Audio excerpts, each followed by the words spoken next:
Cool Figure TV. Revolutionary salute. Revolutionary salute. Like, share, subscribe. Welcome to the House of Revolution. You know I'm your humble host, the Yao Mina Revolution, and Fat Joe's racist rants toward black people is exposed. Wow. It's going to be good. Before we get into that, be sure to wipe your feet. That means hit the like button. Like, share, subscribe, support the platform, y'all. Salute, family. We can't let Fat Joe, racist conquistador behind, get away with disrespecting our people. Cars playing like some type of crack dealing mixed man any longer. No, his own people. Salute the Cuban Link, who coming out and telling the truth about Fat Joe's racist past.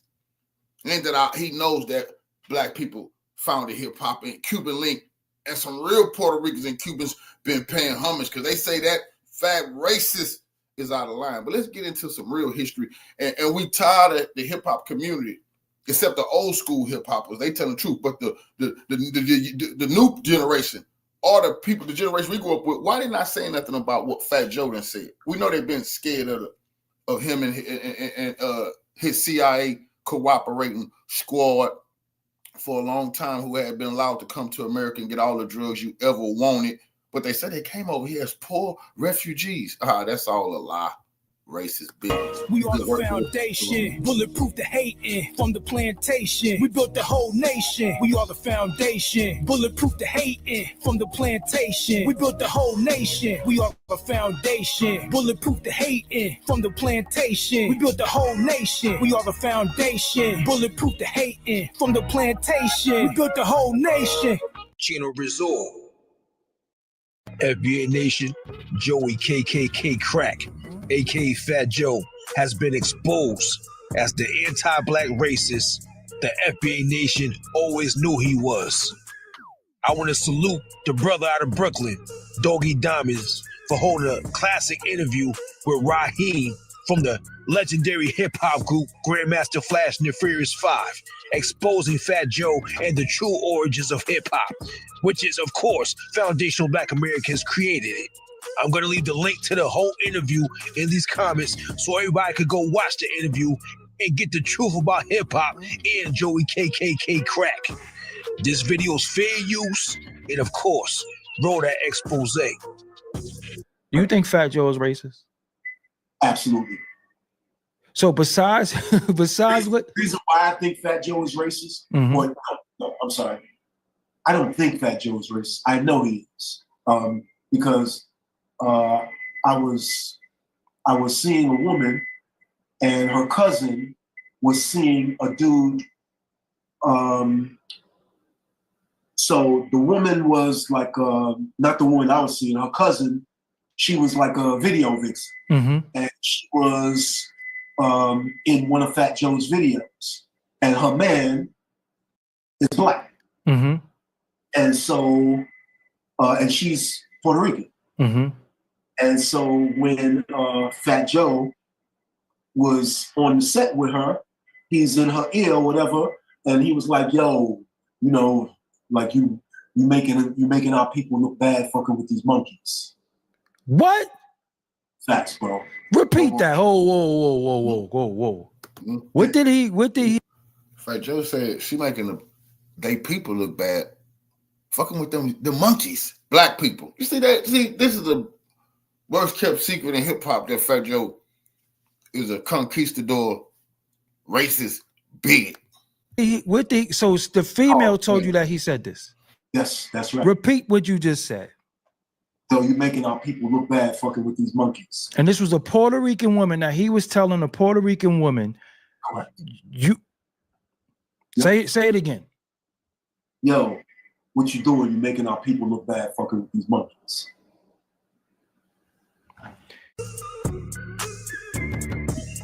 Once again, I want to give a salute to the brother, the FBA brother, Doggy Diamonds out of Brooklyn, for conducting this game-changing classic interview with a hip-hop icon from the legendary rap group Grandmaster Flash and the Furious 5, who just so happen to be the creators of reality rap. All my real hip-hop heads know. Now, with that being said, we are in a new era, foundational family. 2024 to 25 is the era of exposure.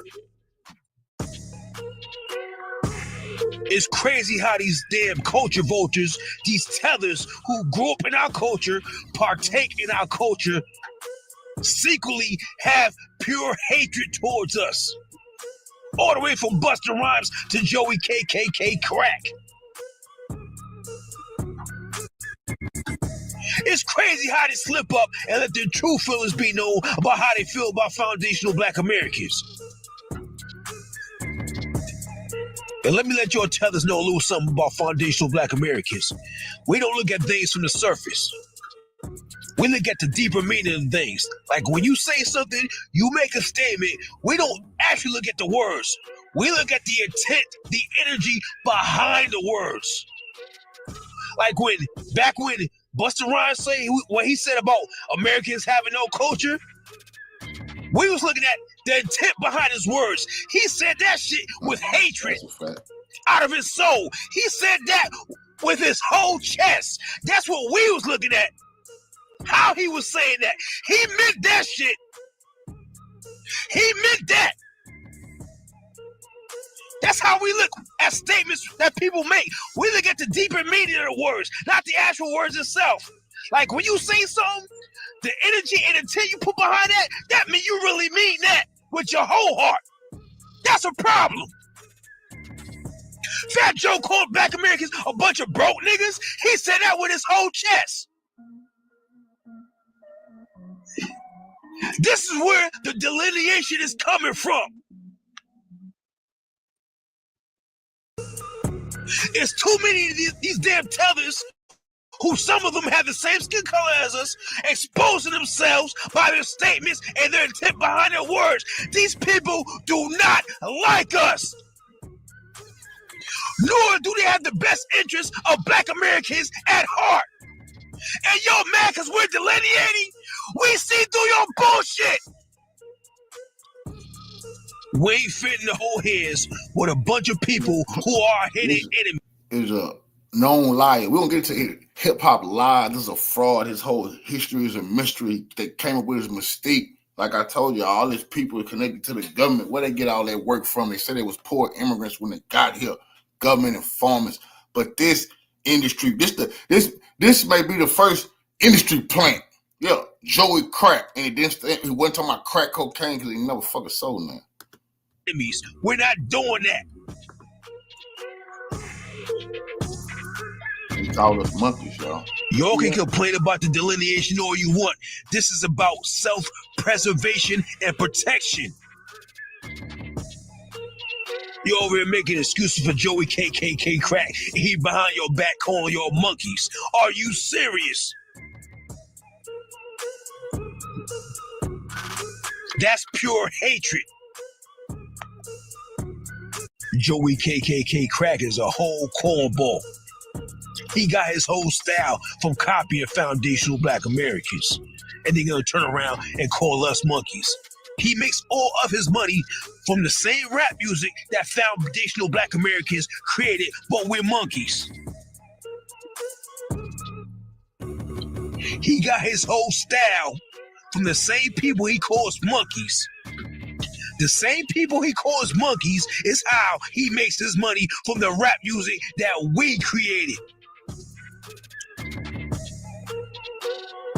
He talks like the so-called monkeys. He dresses like the so-called monkeys. He rocks chains like the so-called monkeys. He goes around saying nigga, nigga, nigga like the so-called monkeys all up on our dicks, but we're monkeys. You see how retarded these tellers are? FBA Nation. We always knew Fat Joe was a jealous bitch. That's a fact, and a liar. Every time these tellers get upset, the truth comes out about how they feel about foundational Black Americans. Either they start calling you the N-word, the hard ER, like Sadat X. and that musty Sudanese Myron Games, or they calling you all types of monkeys behind your back, or they saying you have no culture. It's all the same with these tellers. No matter what nation they descend from, it's all the same with these tellers. But they all have one thing in common. They dick ride foundational Black American culture. Don't forget to subscribe, like, and comment. Channel Raw TV, babe. We're not through. We just getting started. Salute on.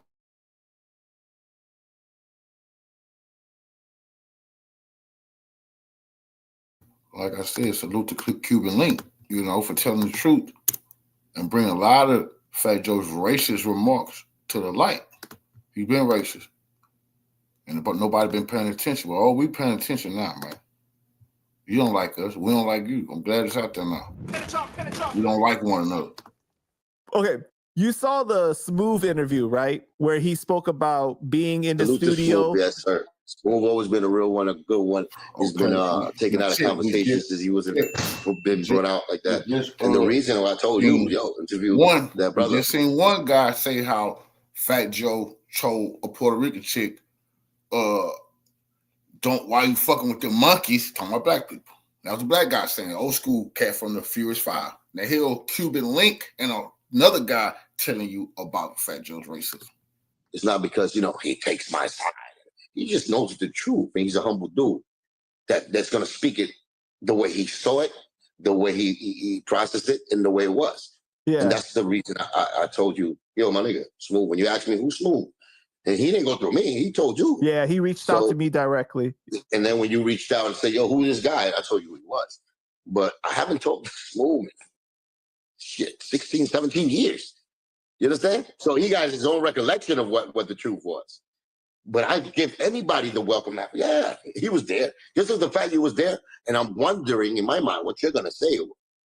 And I don't preparate those people. I don't do that. Right. I don't go tell them, yo, don't speak bad about. Speak your truth, brother.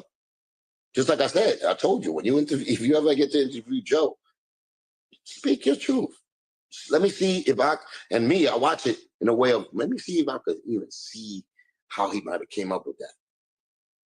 But when I see flaws and lies and you're trying to change history because you have a motive, then I can see that.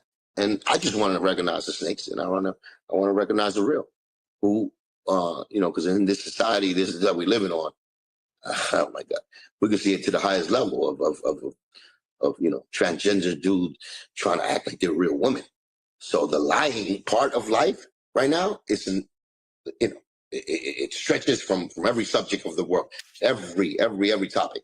So it's crazy that we living in this thing, and they call it woke culture, but it's like they're woke, but they're trying to put you to sleep.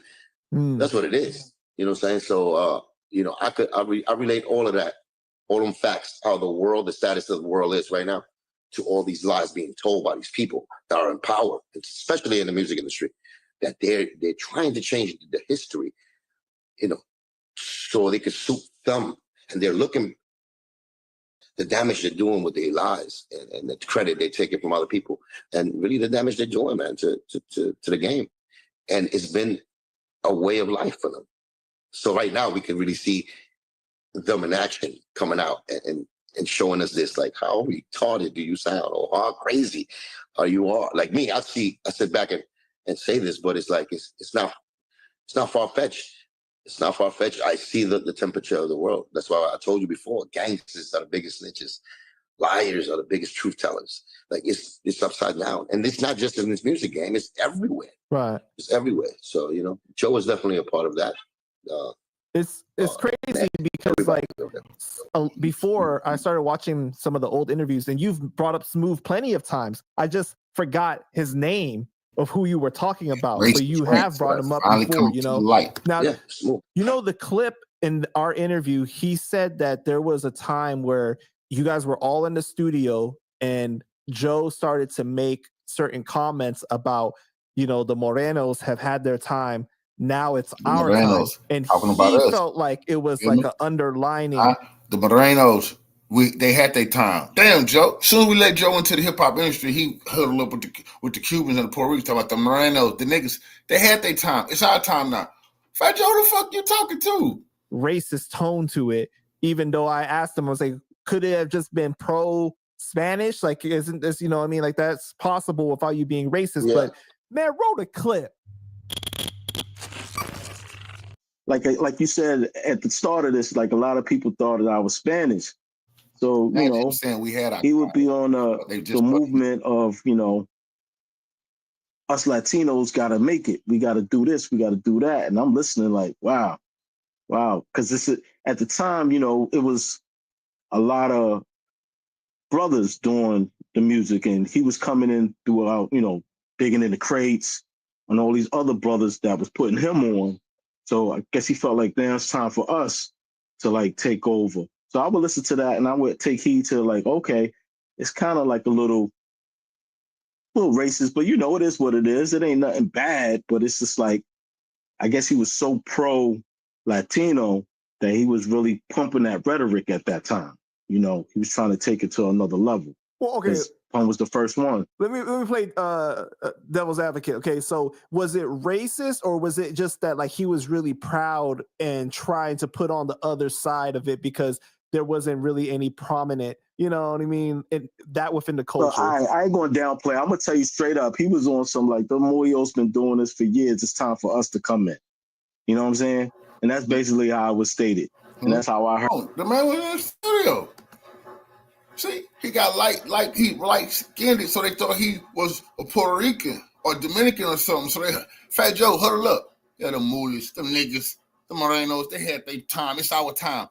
This is not 2001. This is the beginning of hip hop. We just let him in. He said enough of these niggas. It's our time now. How disgusting of Fat Joe to disrespect us like that. And we let him come play cosplay, gangster, crack king, kilo.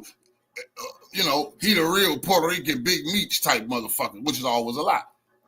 But the whole time, disrespecting us behind our back, calling us monkeys, and it's not hearsay, man. It's finally coming out. I heard it, and I was just like, oh, okay, yeah, I get it. It's pro, but at the same time, it was a little bit of shade there, you know, a little bit. But he got put on by black artists, though. It's what I was thinking the whole time I'm hearing that. But I'm saying to myself, who am I? I'm just here, just listening. I'm just taking in what he's saying. I'm taking in because I'm in a room full of black brothers that are all in. This argument about we started hip hop. What the hell are you talking about? We taught the civilization how to read, write, form. This hip hop. What? That's nothing. People was grunting and wasn't taking baths. We taught y'all to take a bath. This is fact. We taught y'all to take a bath, man. We taught y'all to spice your food. Your ass was eating bloody food raw. Out of your mind, wild men and women. This is a fact. Hell, we talking about hip hop. That was nothing else. Yo, we did that too. We do all kind of shit. It's minor. That's minor to us. You see? But when you don't know thyself, people, motherfuckers tell you anything. All in the music industry. You got to understand that too. I'm the only person there personally at the time that looked like I was. So I got in where I fit in, but here we go. That's the rhetoric that was pumped because he felt comfortable. He was in his own world at the time too. Like, you know, you're in a closed environment. You got your people that look up to you, and you got so some you people. Can say what you really feel. Exactly. Well, it's possible. It's possible. I think that's wrong to say. Now, if you say it where you demean them, where you're saying that, you know, all these niggers and they'll have their turn. You say it like that, but I don't think Moreno is a word that when we inside a clique is a bad thing. Mm-hmm. It depends how you say it. So like you say nigger, and all that. It's a way of racial tone that you could pronounce that where we could notice. Now, if he took it like he said the ER, the hard ER when he said Morenos, but when we said damn Morenos, like, you know, I'm sick of them. Some jealousy part to it, and I understand. Me knowing if you're around me saying those things, I mean, I've been around there where Joe definitely told stories of that showed his racist side to it because he went through things in the past where he was being bullied. Come on, we can't let Cuban Link, salute to you, brother. Now people go, oh, Cuban Link bitter. What? He not bitter. He got every right to tell the truth because we know this story. We know the story. Bully. You heard of Joey Crack. And it don't stand for Credo Kingpin. Cracking his ass. That's what the truth is, nigga. He never had his pants pulled up. He never had a brick in his life. But anyway, that's a whole nother story. He not in no indictments, never. Ain't had no soap. He never sold wax before. That's a fact. And I don't want nobody pushing no kilos. I'm just saying the man made it up. He's a hip-hop plant. But you see what Cuban just said?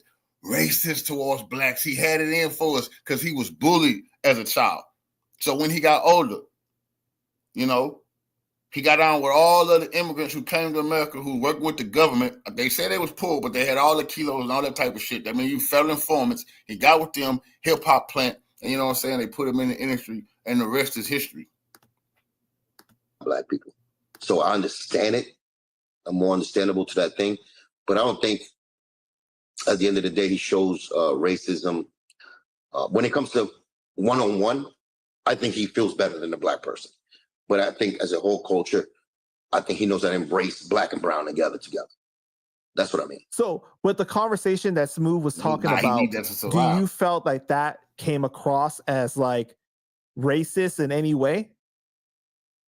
I didn't take it as racist. Okay. Because maybe I'm taking that. I'm desensitized from that. I'm desensitized because I'm inside the crew. Right. So I know the Spanish language well. I know our position well within the business stratosphere of the game. We all the only Spanish dudes that are making noise, and black people are embracing us. And it's really, he was taking it in the business, maybe tone of voice where it's like us against them, but yet we gotta be that crew that stands out. But at the end of the day, the moral foundation is that we all in this together. And just because we're Spanish, we don't want to separate ourselves. I'm talking me, Pun. We don't want to separate ourselves that we black, we Spanish. We together in this. But see, this the thing. We thought that y'all were have some Afro Spanish in this. We not tripping. But he fooled us. That's what we saying too. Oh, we know you was one of them racists. You anti-black Spaniards. We didn't know you was a conquistador. We didn't know you was Cortez, the Senator Cortez. Why you invaded this continent? The hell you ain't go. This is what we shocked about. You is cosplaying a black Spaniard. You never was no black Spaniard, boy. Mm-hmm. You know what I'm saying? But as far as being a leader, he given that pro-Spanish speech where it's like we have to stand out and even be better. I don't think it's a bad thing. Okay. I don't think it's a bad thing. I think it's just, to put fire to us in that way. So I didn't think that. But if you're black and you're in that conversation, I could see where you might think that. Right. Because then, we got to remember that Smooth has said that, he has passed for Spanish before. Like, people thought that he was Spanish, but he's just because of he's like a lighter tone, in his skin. Like a little Dominican dude. Right. Puerto Rican. But we all are the same. There's black people that are charcoal in Puerto Rico and Cuba. That you might think they're African or, they're black. We all together, man. That's also that he sold to us. You see, because our revolutionary heroes locked on. We knew about our people getting taken to the islands. We knew about the mixing. We have love for revolutionary Haitians, Puerto Ricans, Cubans. Fidel Castro is my OG. We know what we're talking about. We're talking about the races. We're talking about the colorism, boule motherfuckers who think they're better than us. See? This is on the table now. We're not letting them get away with that shit. No motherfucking more. We don't give a fuck what you look like, And we separate ourselves from some of the things some of our greats did because Malcolm and Kylie and Fred Hampton, they didn't have to deal with this. What we dealing with now, we do in the present, and we are going to deal with it. Period. No more hiding out, pretend like you was spying on us, thinking you better than us. Our parents did not raise us not to fuck with black people around the motherfucking globe. But now we're seeing like other people's parents raised them to be weary of descendants of slaves. Watch out for them. They complainers. They're whiners. They just can't get over slavery. We hip to this now. We're not letting it go. Neither.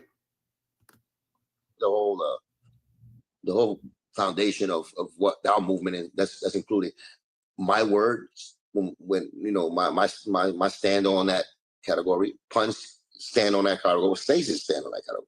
So, you know, homage Joe had paid, that. Nigga, or else homage gonna be paid. I didn't have that upcoming with. Like we pay homage to the motherfucking Haitian Revolutionary. We pay homage, nigga, but we will not be disrespected. We gotta pay homage to the Haitian Revolution. We do that. We do that because it's the right thing to do. But we're not gonna be disrespected like we complain too goddamn much over here. We should just do what white say and just, suck it up, and make it in corporate America. You don't tell them what the fuck to do. Humble yourself when you're in the land of the foundation of Black America. Some people don't like that. We don't give a fuck what they don't like. You see, we sick of even giving a damn at times. It's serious business. People don't know the nigga. This shit is a civil war within the goddamn community. We don't give a damn. You on the other side, then you on the other side. We'll deal with you as an enemy of our people, nigga. Give me a certain way because I was fluorescent white.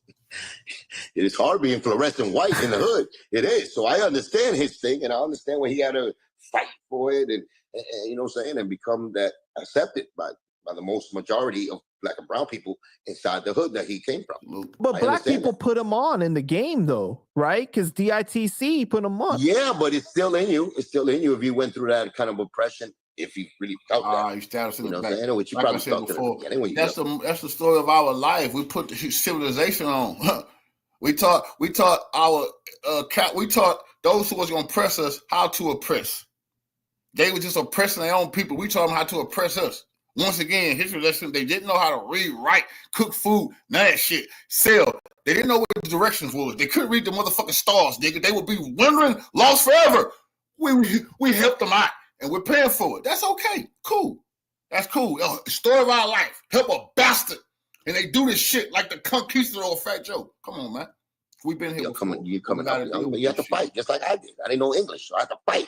You know what I'm saying? But to hold it to this day and age, like I said, man, I took that more of a little fire under our feet. So he was the coach giving you guys the halftime speech, basically. Yeah. I didn't take it. But like I said, I heard him and Macho say stories where now is demeaning and being real racist to Black people. Him and wait, Macho. wait. What you mean? The two white guys at the crew is him and Macho. Okay, but I know. But what is the story though? Macho was a fuckhead. He hung out with the Jewish guys. So he was really demeaning when it came to Black people. And Joe would join that conversation, But what is the story, though? Can you share the story? I'm not telling you the story. I'll let them tell the story. They're never going to say it. But it was real demeaning, racial shit.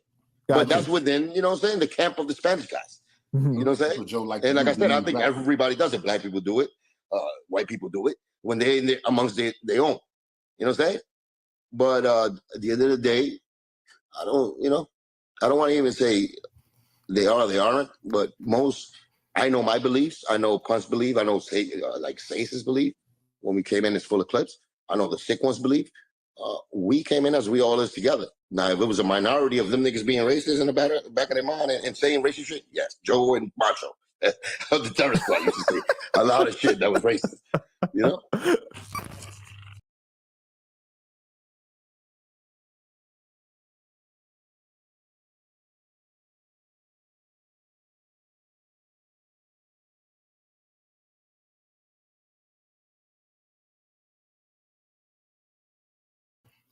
Man, I want to look at this brother here this was a good idea, and we're going to look into this about emailing Fat Joe's sponsors and letting them know that if they're going to be dealing with somebody like this, I don't think we can be giving them any more of our dollars. Whoever dealing with a scumbag, we're going to teach this bastard a lesson. Whoever dealing with a scumbag like that, they definitely don't need to get any of our $1 billion bucks here in America. He said we was broke. Remember? He said we was broke. That's a lie. You see, we are one big fish together. We got plenty as a unit. You see? We're going to teach this bastard something. He don't have more than all of us together, nigga. That's definitely a lie. Welcome to the Check and Report.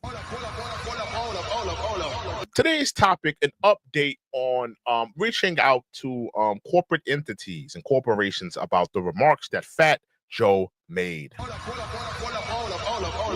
Now, if you don't know, Fat Joe has made some deplorable, disgusting remarks about foundational Black Americans. He referred to foundational Black Americans as broke N-words, right? Broke N-words. He referred to them as a racist hate group.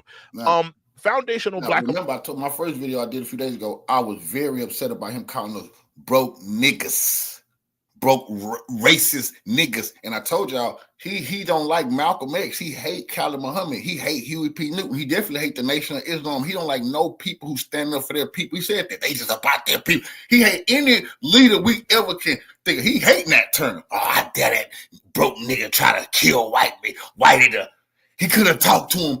So I didn't like that. And remember people like him bro said, "Oh, saying niggas a term of endearment."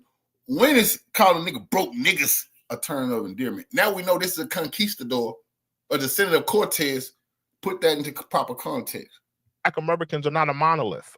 We are not a racist hate group. We are a lineage of people, just like Boricuas, just like Dominicans, just like Cubans, just like any other Caribbean, Jamaicans, Haitians. We are a lineage of people, Fat Joe. But you chose to call us and lump us all together and call us broke, dusty N-words as a white Hispanic male.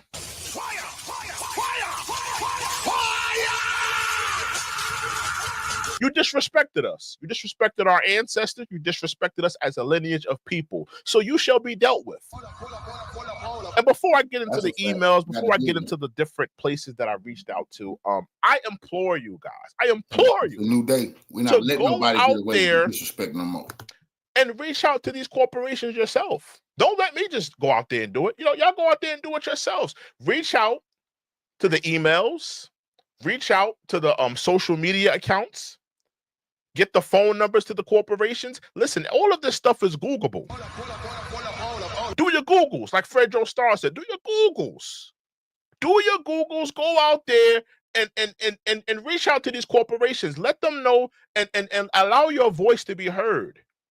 That here you have a white Hispanic man who has made a career off of exploiting black people, exploiting black culture, running around using the N-word as a white Hispanic male,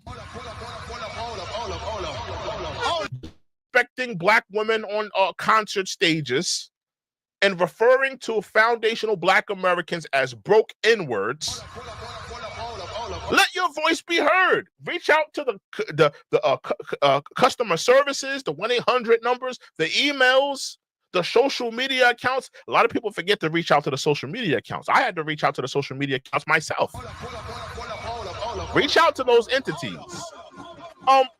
So I reached out to a couple of these entities and these corporations. I had to because Joe was talking real spicy about foundational black Americans. So I reached out to Stars. Now, if you don't know, Stars does a podcast with Fat Joe. I believe the name of the podcast is called Fat Joe Talks, right? Fat Joe Talks. Stars, yeah. Fat Joe Talks Stars. He does a show, a podcast on Stars. So I wanted to reach out to Stars directly. I wanted to let Stars know the individual that they're doing business with, Fat Joe Talks. I wanted to let them know what he's been saying, what he's been doing, and if they don't take our gripes and how we've been feeling serious, that we need to withdraw funding from this place. We need to stop watching. We need to stop watching Power. We need to stop watching all your different shows that you guys are offering. Now remember, foundational black Americans love Stars. How many shows have we supported from Stars, whether it be Power Book 2, all of the different shows that Stars has to offer? We've been supporting this brand. If Stars continue to do business with Fat Joe, we need to withdraw our support. We won't be watching any more of your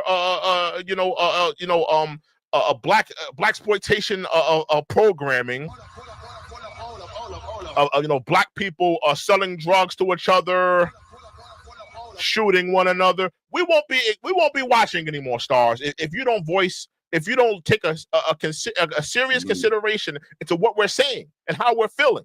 Because we know all good and well, if Fat Joe talked about another community, I'm not gonna talk bad about that community whatsoever. But we all know if Fat Joe said any type of reckless thing about another community, he would not be on television. He would have got the Kanye treatment.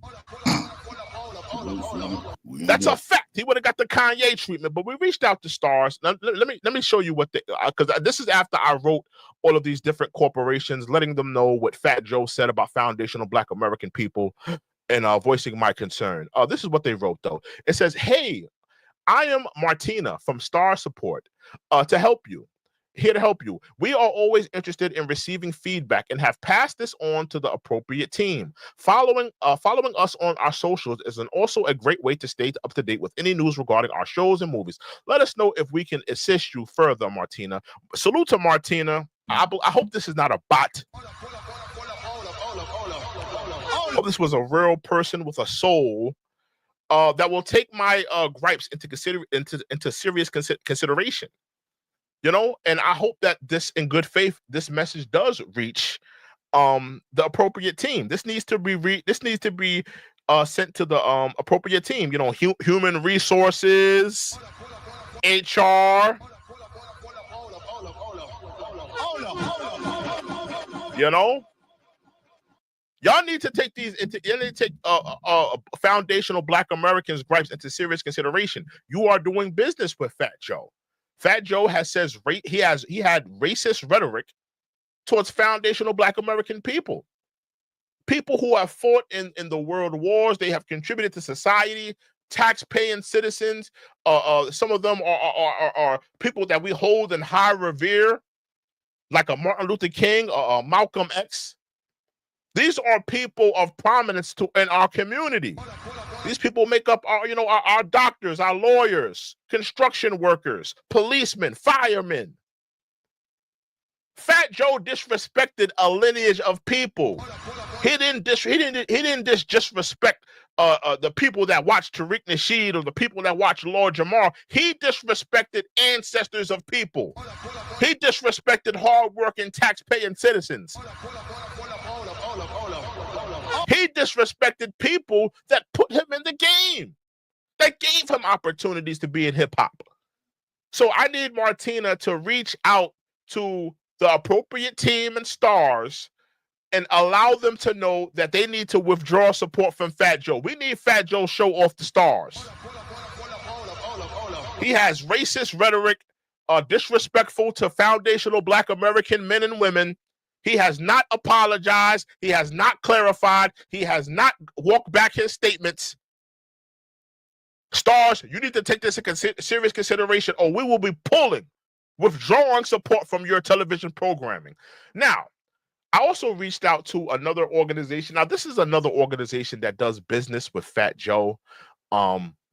The name of this company is called Rewind It 10. Anybody know who Rewind It 10 is?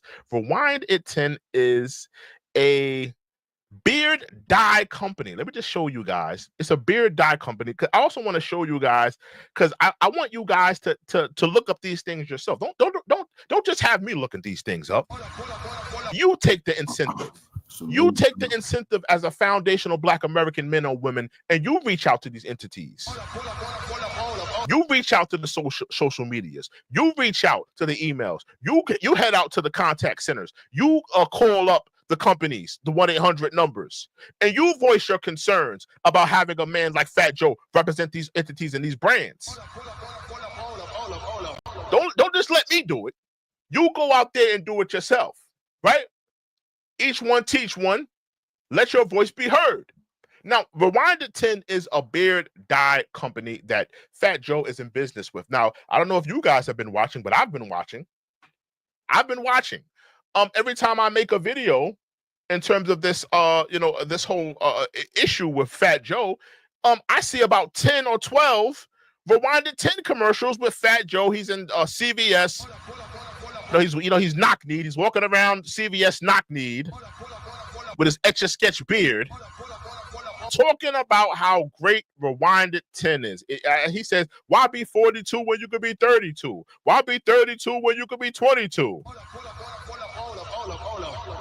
That's what the slob said. But yeah, I need y'all guys to look into Rewind It 10. Rewind It 10 is a business company, a beard dye company that does business with Fat Joe. Now, they wrote me an email as well. They reached out to me, Rewind It 10. This is what they said. They said, thank you so much for contacting Rewind at 10. This is just a quick note to let you know we have received your message and we will get back to you within 1 to 2 business days. They have not reached back to me. I am still waiting. Rewind at 10. Still waiting. I'm still waiting. I'm still waiting. And listen, rewind at 10. When you reach back out to me, reach out back to me with somebody from Human Resources. I want to talk to somebody from Human Resources.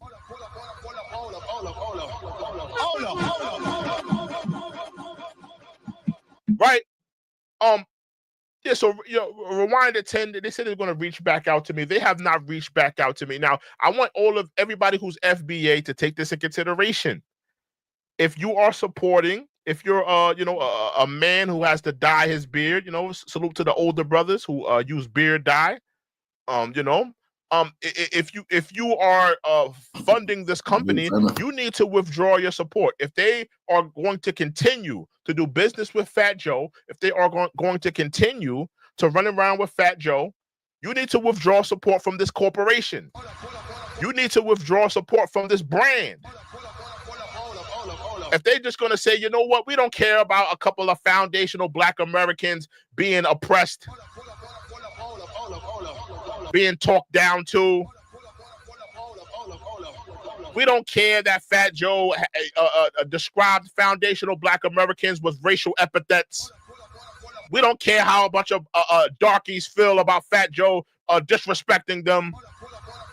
You need to withdraw support from Rewind at 10. And any other organization or corporation that is doing business with Fat Joe. All right, let's get into White Castles. Now, this was probably the most interesting exchange I had between a corporation and me. I reached out to White Castles on Instagram. I had a hard time trying to find an email, or they do have a call center. Now you can call White Castle's call center. I urge you guys to call the call centers. Call the call centers. Call up to White Castles directly. No. I'm not calling to talk about the food. I'm not calling to talk about how one of your restaurants didn't give me a fry. I asked for a fry, they didn't give me a fry. I'm not calling about that. I'm here to call about Fat Joe. You guys are doing business with Fat Joe. We need to talk to you about doing business with Fat Joe. We need to voice our concerns. We come here, we patronize White Castles, we buy your burgers, we buy your fries, we buy your sliders, we get the mozzarella sticks. We come here all the time. If you're going to continue to do business with Fat Joe, we need to withdraw our dollars. Right? Now, this is the exchange I had with White Castles regarding Fat Joe. So I reached out to them and I said, this is what I said. I said, how do I get in contact with headquarters? Because people like me, I'm trying to go above and beyond. I don't want to talk to no pencil pusher. I don't want to talk to whoever they got on fries on Monday. I want to talk to somebody that's in charge. I want to talk to the boss. Or even if it's not the boss, let me talk to somebody that could at least get my message through to the boss. Let me talk to somebody important. Let me talk to somebody that can at least I can voice my concern. Now, this is what they said. Hi there. How can we help you? And I told them, hey, I wanted to know, how do I get in contact with headquarters? So they said, can you please share some details on what you'd like to speak with someone about? This is what I wrote to them. Let's take a gander at what I wrote to them. I am looking to reach out because of the business celebrity rapper Fat Joe has with White Castle. He has made some racist, anti-Black rhetoric online and also in the past. The celebrity rapper is receiving backlash for his comments about FBA, Foundational Black Americans, calling them broke N-words. I don't believe anti-Semitism nor discrimination towards Black Americans is something White Castle supports or represents.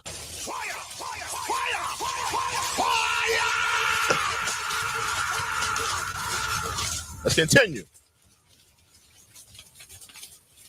It's very important that White Castle take the hateful rhetoric Fat Joe has been using into consideration while doing further business. Right? That's what I wrote to these people. That's what I wrote to them.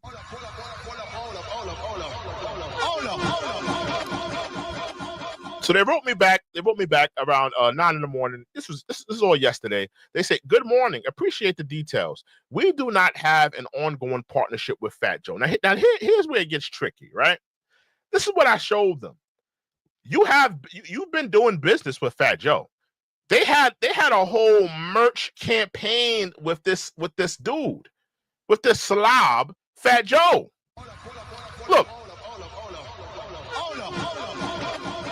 Fat Joe and White Castles has teamed up for a Night Castles merch. They're doing business with Fat Joe. You're doing, and look, this is as recent as last year. White Castle teams up with Fat Joe for new merch. Look at this. No more business as usual. October 9th, 2023. This was only about 10 months ago. White Castle teams up with Fat Joe for new merch. You're doing business with Fat Joe. And listen, White Castle, if you're no longer doing business with Fat Joe, that's fine and dandy. You know, we'll just wipe the slate clean and we're good. We're good with your White Castles if you're no longer doing business with Fat Joe. But we need you to take into strong consideration with doing further business with Fat Joe. All right, if you're going to do further business with Fat Joe, we need to know. Because if you're doing further business with Fat Joe, we ain't coming to your restaurants no more. We ain't buying your burgers, your fries. We're going to patronize another restaurant. We're going to patronize another a fast food restaurant. We're not going to be going to White Castles anymore if you're going to do further business with Fat Joe. But they are doing merch. White Castle teams up with Fat Joe for new merch. Not only were they doing merch with Fat Joe, let me show y'all this. It's very interesting. Very interesting. Because they told me, oh, we're not doing any business with Fat Joe. We're not doing any business. Now take a look at this. Take a look at this. Not only did they do it, they had a campaign. Look at this. White Castle teams up with hip-hop star and slider lover Fat Joe to usher in Joe Uwari and introduce a new spicy slider.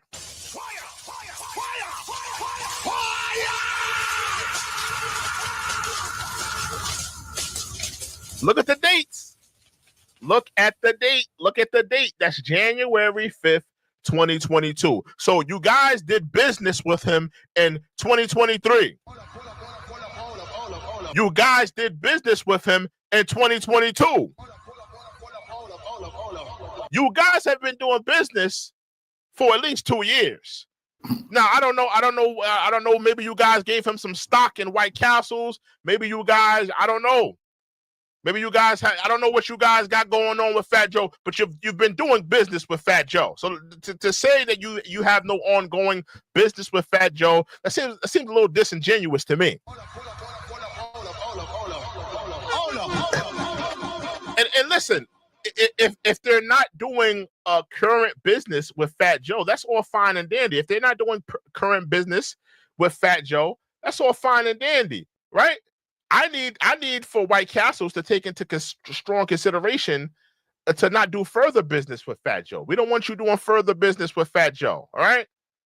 Because if you're going to continue to do further business with Fat Joe, we won't be patronizing you anymore. We won't be going to your company. We won't be, dining there anymore. If you're going to be doing further business with this dude, we're not going to patronize your company. We're not going to be going in there. Now, this is what I told them. Thank you. Actually, I told them, hold on, give me 1 second. Thank you for reaching back to me regarding this matter. I was made aware of White Castles doing merch with Fat Joe. Also, a campaign with Fat Joe. And that was what I just showed y'all, the slider. So they had merch and they did a slider with Joe. All we ask of White Castle to do as a respected brand and corporation to not do further business with Fat Joe until he issues an apology to the communities affected by his words. Thank you for your time. That's what I sent to White Castles.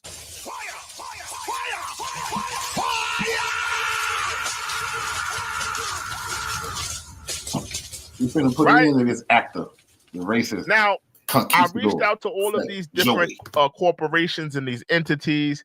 I need you guys to continue to put the foot on the gas, continue to reach out to the call centers, continue to reach out to to all these different entities, the stars, and don't just go for the small fishes. Stars is owned by Lionsgate. Reach out to Lionsgate.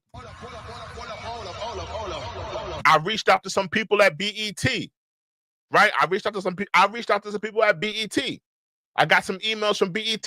Reach out to the people at BET, but BET is owned by Paramount. Reach out to Paramount.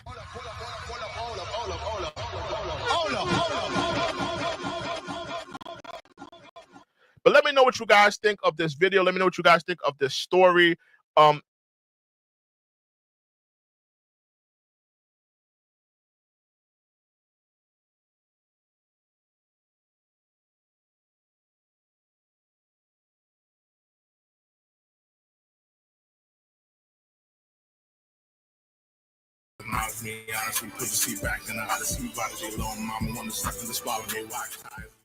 I emailed all of Fat Joe's sponsors after his disparaging remarks against FBA.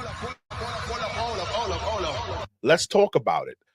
Well, if you don't know, Fat Joe went on the Math Hoffa podcast and made some very disgusting, disparaging remarks against FBA. Foundational Black Americans, referring to foundational Black Americans as broke. Actually, he called them broke N-words. He also labeled foundational Black Americans as a racist hate group. First time I've ever heard of that.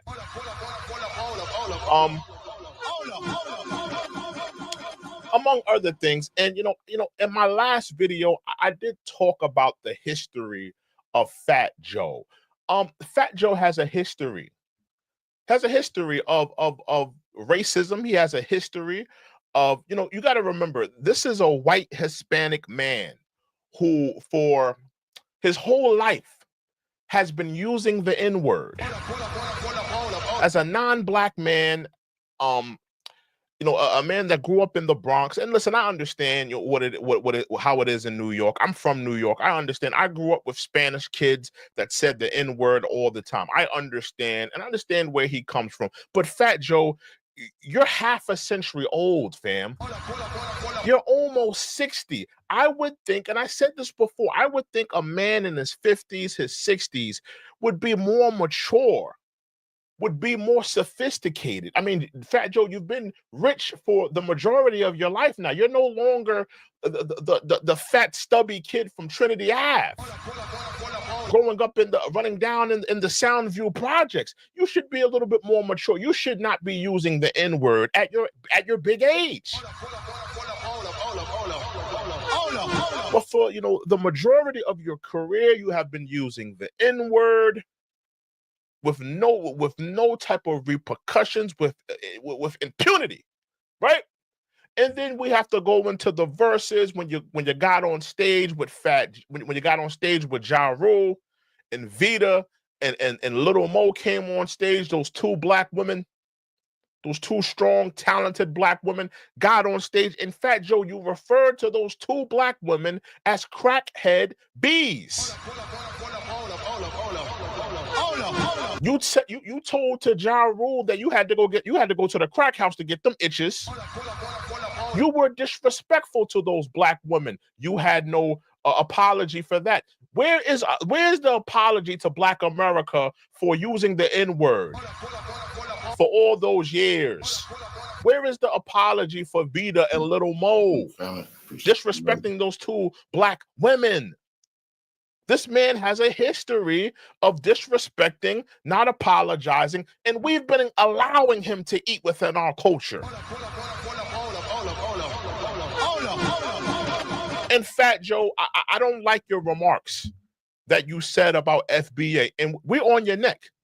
FBA is on your neck. I'm on your neck. we are on your neck, sir, and we will not be letting up the steam. We will not be letting up whatsoever. So I took, I took the opportunity to reach out to some of Fat Joe's sponsors. Some of his sponsors.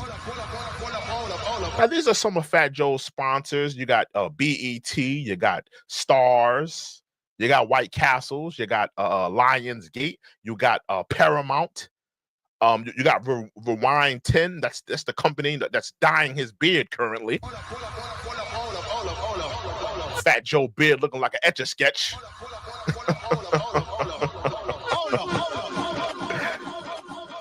That rice and bean eater is from the Bronx. So I know that's dirty. How you? He's a dusty Rican from the Bronx.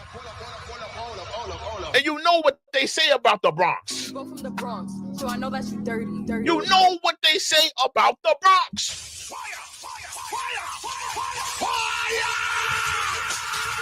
But you have the nerve to call, foundational blacks broke, dirty, dusty, dingy.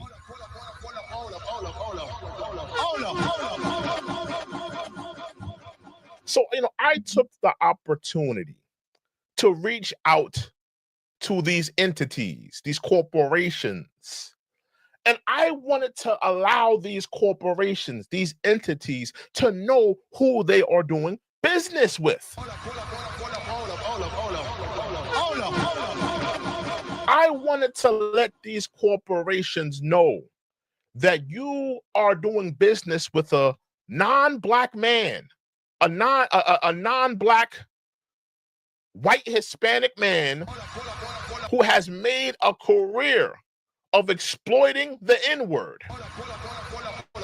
rapping about violence and doing violence upon black people, selling drugs to black people, committing violent crimes on black people.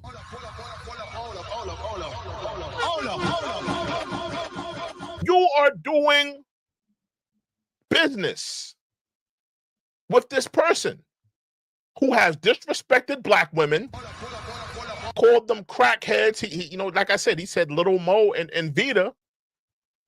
Ja Rule had to go to the crack house to go find those women. That was very disgusting as a black man. That was very disgusting to hear. And you went up on that stage and you said that. And you went unchecked for a long time. You didn't pay the piper. You didn't have any respect for those women. So we don't have any respect for you in this culture anymore, Fat Joe. That's a fact. You don't have any respect for foundational black Americans. You don't want to pay homage. You don't want to have some humility and some humbleness and show some respect to foundational black Americans, the ones that paved the way for you to be in this culture, paved the way for you to get on that microphone and spit the trash that you do. Those garbage bars.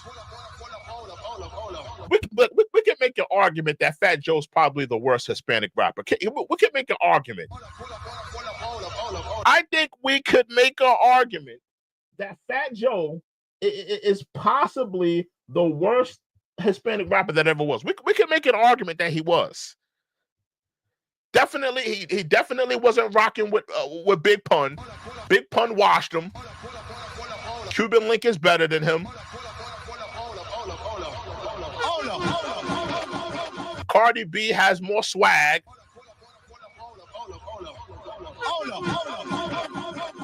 You could make an argument. I think Pitbull is way more fresher than Fat Joe. You can make an argument that Fat Joe is the worst Hispanic rapper of all time. You can make an argument.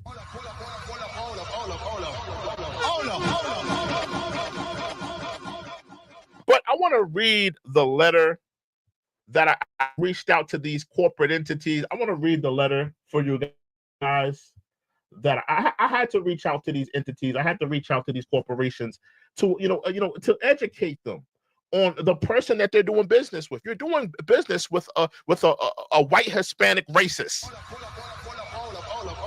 that at the age of 50 is still using the N-word.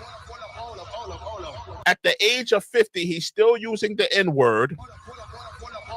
Still rapping about selling drugs, still rapping about committing crimes on black people in the hood. Remember this, he's been rich for the majority of his life, still rapping about committing crimes on black people in the hood. Joe, you should be beyond that at this point. You mean to tell me you're leaving the mansion, you're leaving the gated community, you're leaving the mansion, you're leaving the gated community, you're hopping in the luxury car, you're hopping on the I-95, you're driving all the way down to the Bronx out there in Soundview on Trinity Ave. You're hopping out the luxury vehicle with the leather seats, and you're running down on black people committing crimes just so you can rap about it. Tell me that isn't so, Joe. Tell me that's not so. Now, I want to read what I wrote to these corporations. Like I wrote Lionsgate, I wrote Paramount. Lionsgate actually owned Stars. And Joe has a podcast with Stars. So I reached out to Stars and I reached out to Lionsgate. Fat Joe was hosting BET Hip Hop Awards. How many of y'all know that? It was one of the worst hip hop awards ever seen. The Hip Hop Awards was absolutely trash, absolutely garbage. Absolutely trash, absolutely garbage. And he was at the head of the table. He's the one that put that thing together. So anybody that have any problems, a lot of people talked about how the Hip Hop Awards, the BET Hip Hop Awards, was one of the worst hip hop award shows that they've ever saw. You could blame Fat Joe for that.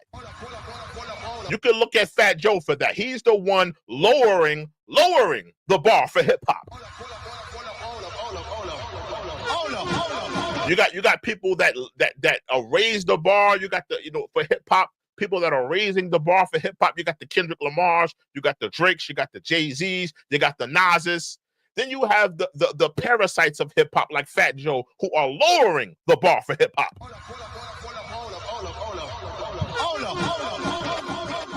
Let's get into this email that I wrote to these corporations. I wanted to talk to them. I wanted to educate them on what is happening, what foundational Black Americans are feeling about Fat Joe. So this is what I wrote. Dear to who it may concern, because I wrote different entities and different people. I wrote people in BET. I wrote people at Stars. I wrote people at Paramount, Lionsgate, different entities. I reached out to White Castles. I have to reach back out to White Castles. It was kind of hard to get in touch with, the corporation out there. But I will continue to reach out to more entities. So if you have any other corporations or sponsors that Fat Joe is doing business with, please put them in the comment section. I want to reach out to them.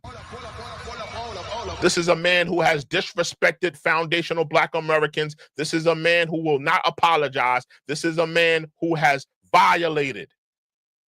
He must be dealt with. So this is what I wrote.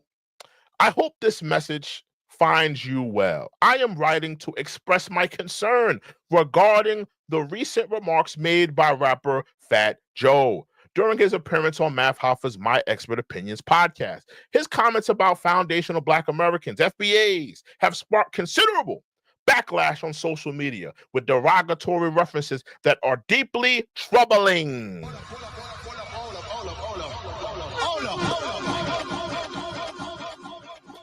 Fat Joe described FBAs using offensive terms and accurately labeled them as a hate group and racist. This characterization is not only unfounded, but undermines the rich contributions that foundational Black Americans have made to the growth and the prosperity of the United States of America. It is essential to recognize that this community is diverse and cannot be reduced to harmful stereotypes.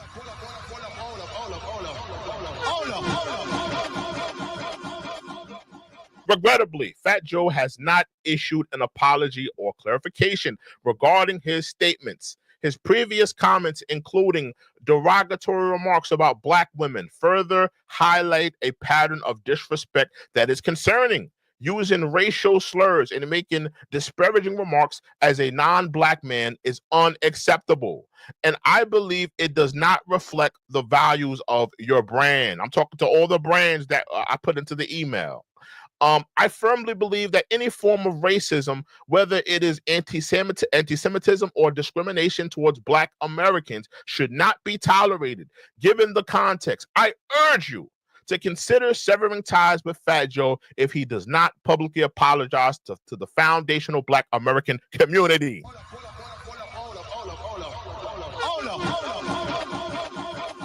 Thank you for your for taking the time to consider my concerns. I hope your company will continue to stand for integrity and respect for all communities.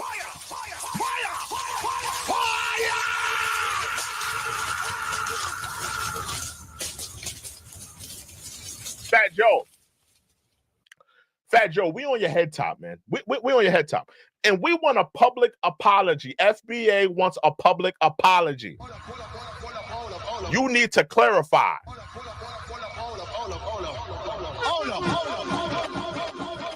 You need to apologize to Black America. You need to apologize to my ancestors. You need to apologize as a parasite in hip-hop. You are a parasite, Fat Joe. You are not a contributor. You are a parasite to hip-hop. And as I've said, you have been lowering the bar as a white Hispanic, respectfully, as a white Hispanic running around for decades using the N-word. You're a parasite to hip hop. And we want an apology. You know, and you know, maybe if we get that apology, you know, we can move forward. But you know, the disrespect, the benign neglect, you acting like it's all good and I ain't apologizing to nobody. I'm on that Bronx-ish. That's not going to fly this time with us. We won't be supporting you. We will be reaching out to the corporations and to the companies that do business with you. Talking about your remarks about foundational Black Americans and about your remarks about Black women. You made some disparaging remarks about Black women and you preaching about doing violence on people in your community. As a man who's been rich for the majority of his life, we will be reaching out to corporations continuously. So let me know what you guys think of this video. Let me know.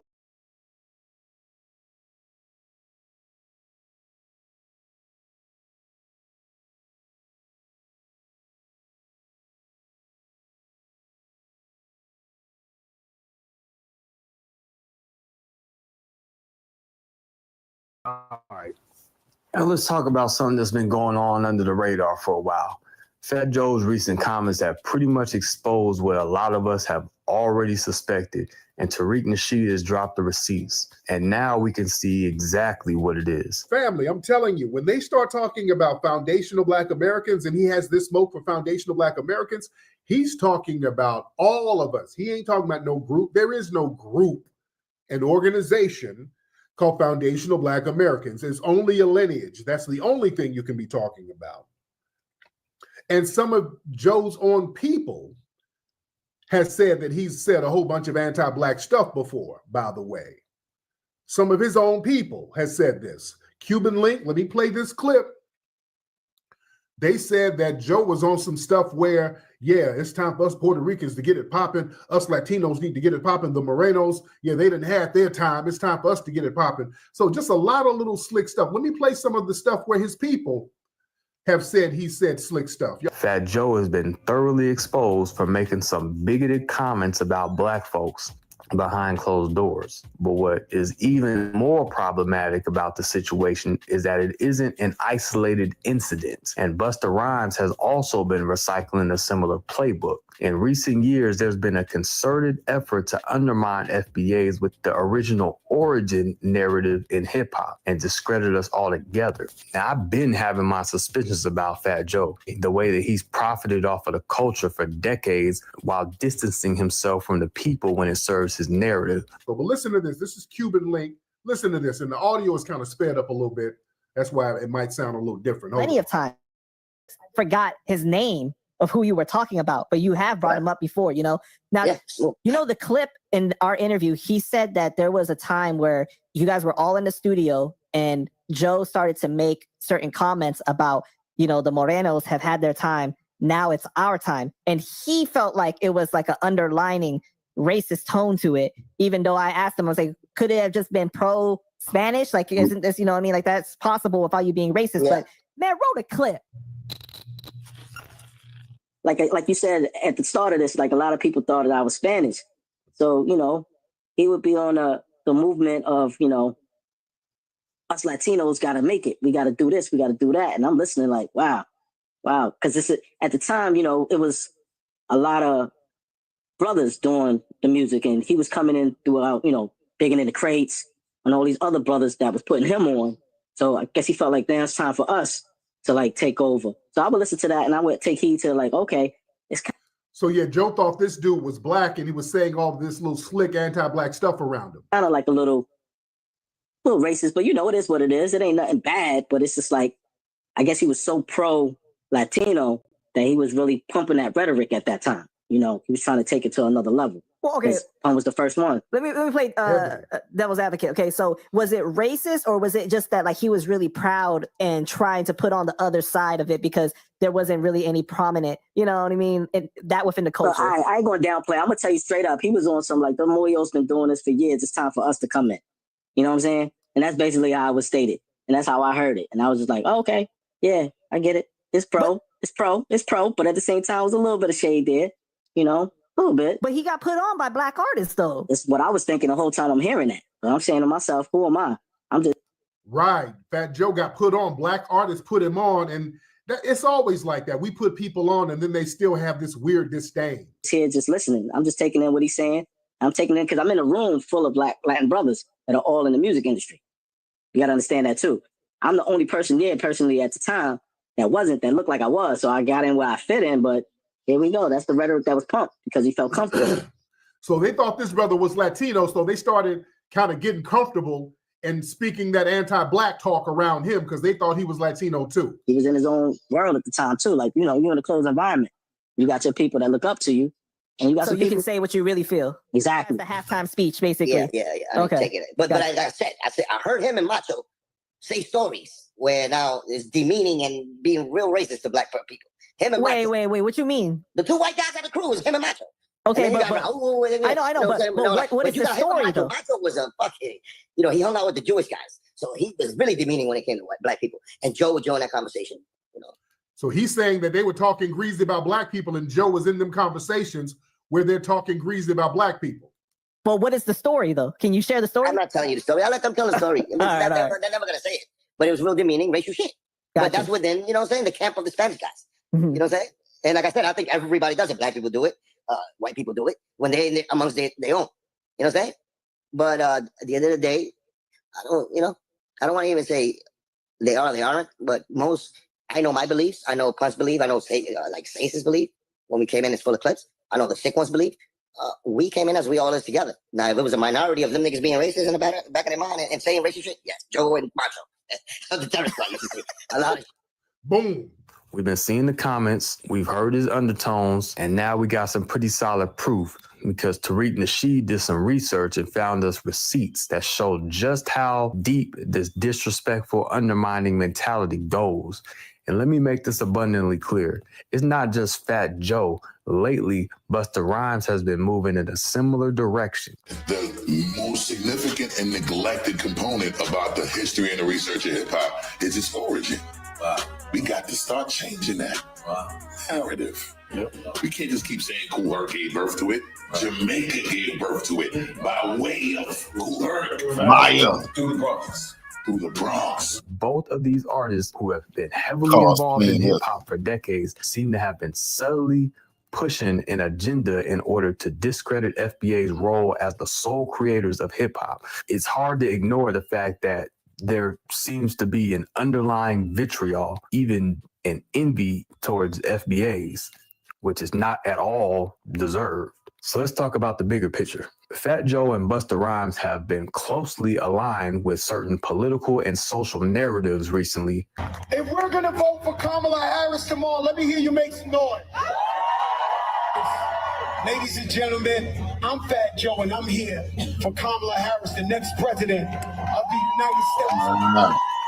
Fat Joe in particular has been heavily used by certain political figures to push an agenda that does not benefit the FBA community. If you look at the way that they've been aligning with the hip hop was created by basically the Black and Brown coalition narrative, while simultaneously talking down on Black folks behind closed doors, it becomes clear. This isn't just about hip hop. This is about the marginalization of grassroots voices. So get his own people saying that Joe has been saying racist stuff about Black people. I'm not shocked. That whole, we created hip hop, Black and Latinos 50-50, that was a hostile statement to make based in anti-Black racism. Because number one, it was a lie. Number two, it's a colonizer mindset. We're not accepting lies. Number one, there was no Puerto Rican and Black creating hip hop 50-50. That's a lie. The Puerto Ricans were not there in the beginning helping to create hip hop. That's a lie. There were no Puerto Ricans rapping in the early 70s or before. If they say they were, that's a lie. They were not DJing then. That's a lie. They were not b-boying then. They came later. All of that is a lie to say they were. And then when you point out that they weren't there in the very beginning and you can show the pioneers who were there, they started to lie on some of the early pioneers by saying that they were Puerto Rican.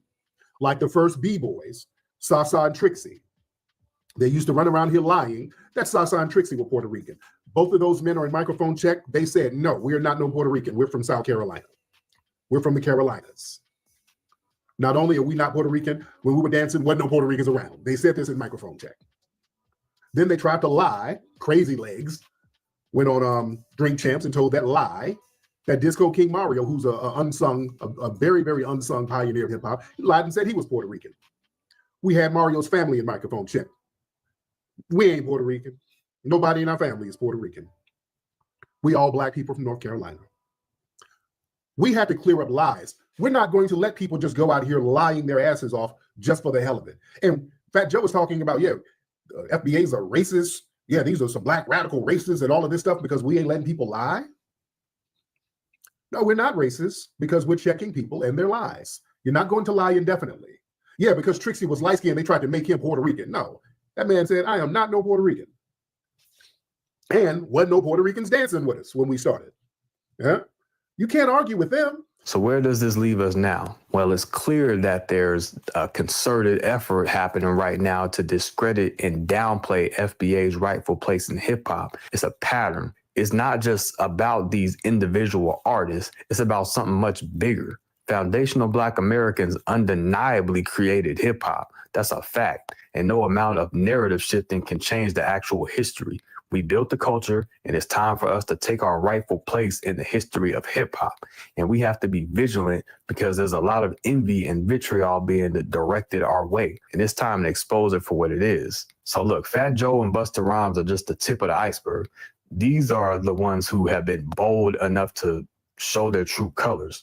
But there's a bigger agenda at play. They've been riding on the backs of FBA culture for years. But when the lights go off, it's clear they don't respect us in the way that they should. I mean, at this point, the receipts are in, and it's time to wake up. Don't let these artists and these agendas distract from the truth of who really built this culture. Foundational Black Americans, we created hip hop. Drop your thoughts below and let me know how you feel about this situation. Sonny Bravo, Action Over Talk, and I'm gonna holler at y'all next time. 100.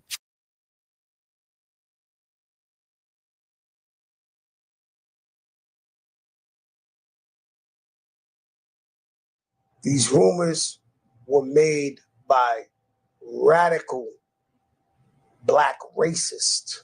Let's just say that. Okay, it's a group of these guys that don't want to hear Jamaican, don't want to hear Guyanese, they don't want to hear a Black guy that ain't down with them. Right? So their job is to criticize anybody who don't look like them or who ain't Black American. Who are these guys? You want me to say a name? We're going to give them too much clout. I mean, the FBA, Foundational Black Authority, whoever these bro is. We got a Looney Tune like your man Lord Jamal, who's Looney Tune. Okay, he's a loony bin, right? We just said that the drug of choice is attention. It's this and this and that. They get a guy who he was a legend. He's brand Nubian, right? And he's the wackest in the crew. Be clear. But now this might be like trying to get lit, trying to say anything. The world's flat. To this, that, anything to go viral. Fat Joe has an album out right now. And just like how the Democratic Party kind of expected foundational Black Americans to just support it just because, I think Fat Joe thinks that although he has a gripe with foundational Black Americans, I think he believes that we're going to go out there and support his new venture. I feel that all foundational Black Americans should boycott Fat Joe's new album. Because what all these people don't understand is all these people who have been ingratiated by hip hop is that if you took it back to your so-called roots or to your motherland or whatever the case may be and asked them to support you, you would not be where you are today. I asked KRS, I asked Fat Joe, I asked Lazy Legs, Buster, a bunch of them. I asked to come to a debate. Sit down and let's talk about like civilized people. Bring your assets, bring what you have that strengthens your argument. I'm going to bring the people that I have that say they were there and can tell you about the origins of hip hop. And yes, some people may have been Puerto Rican. Some people may have had Jamaican background or something like that. But guess what?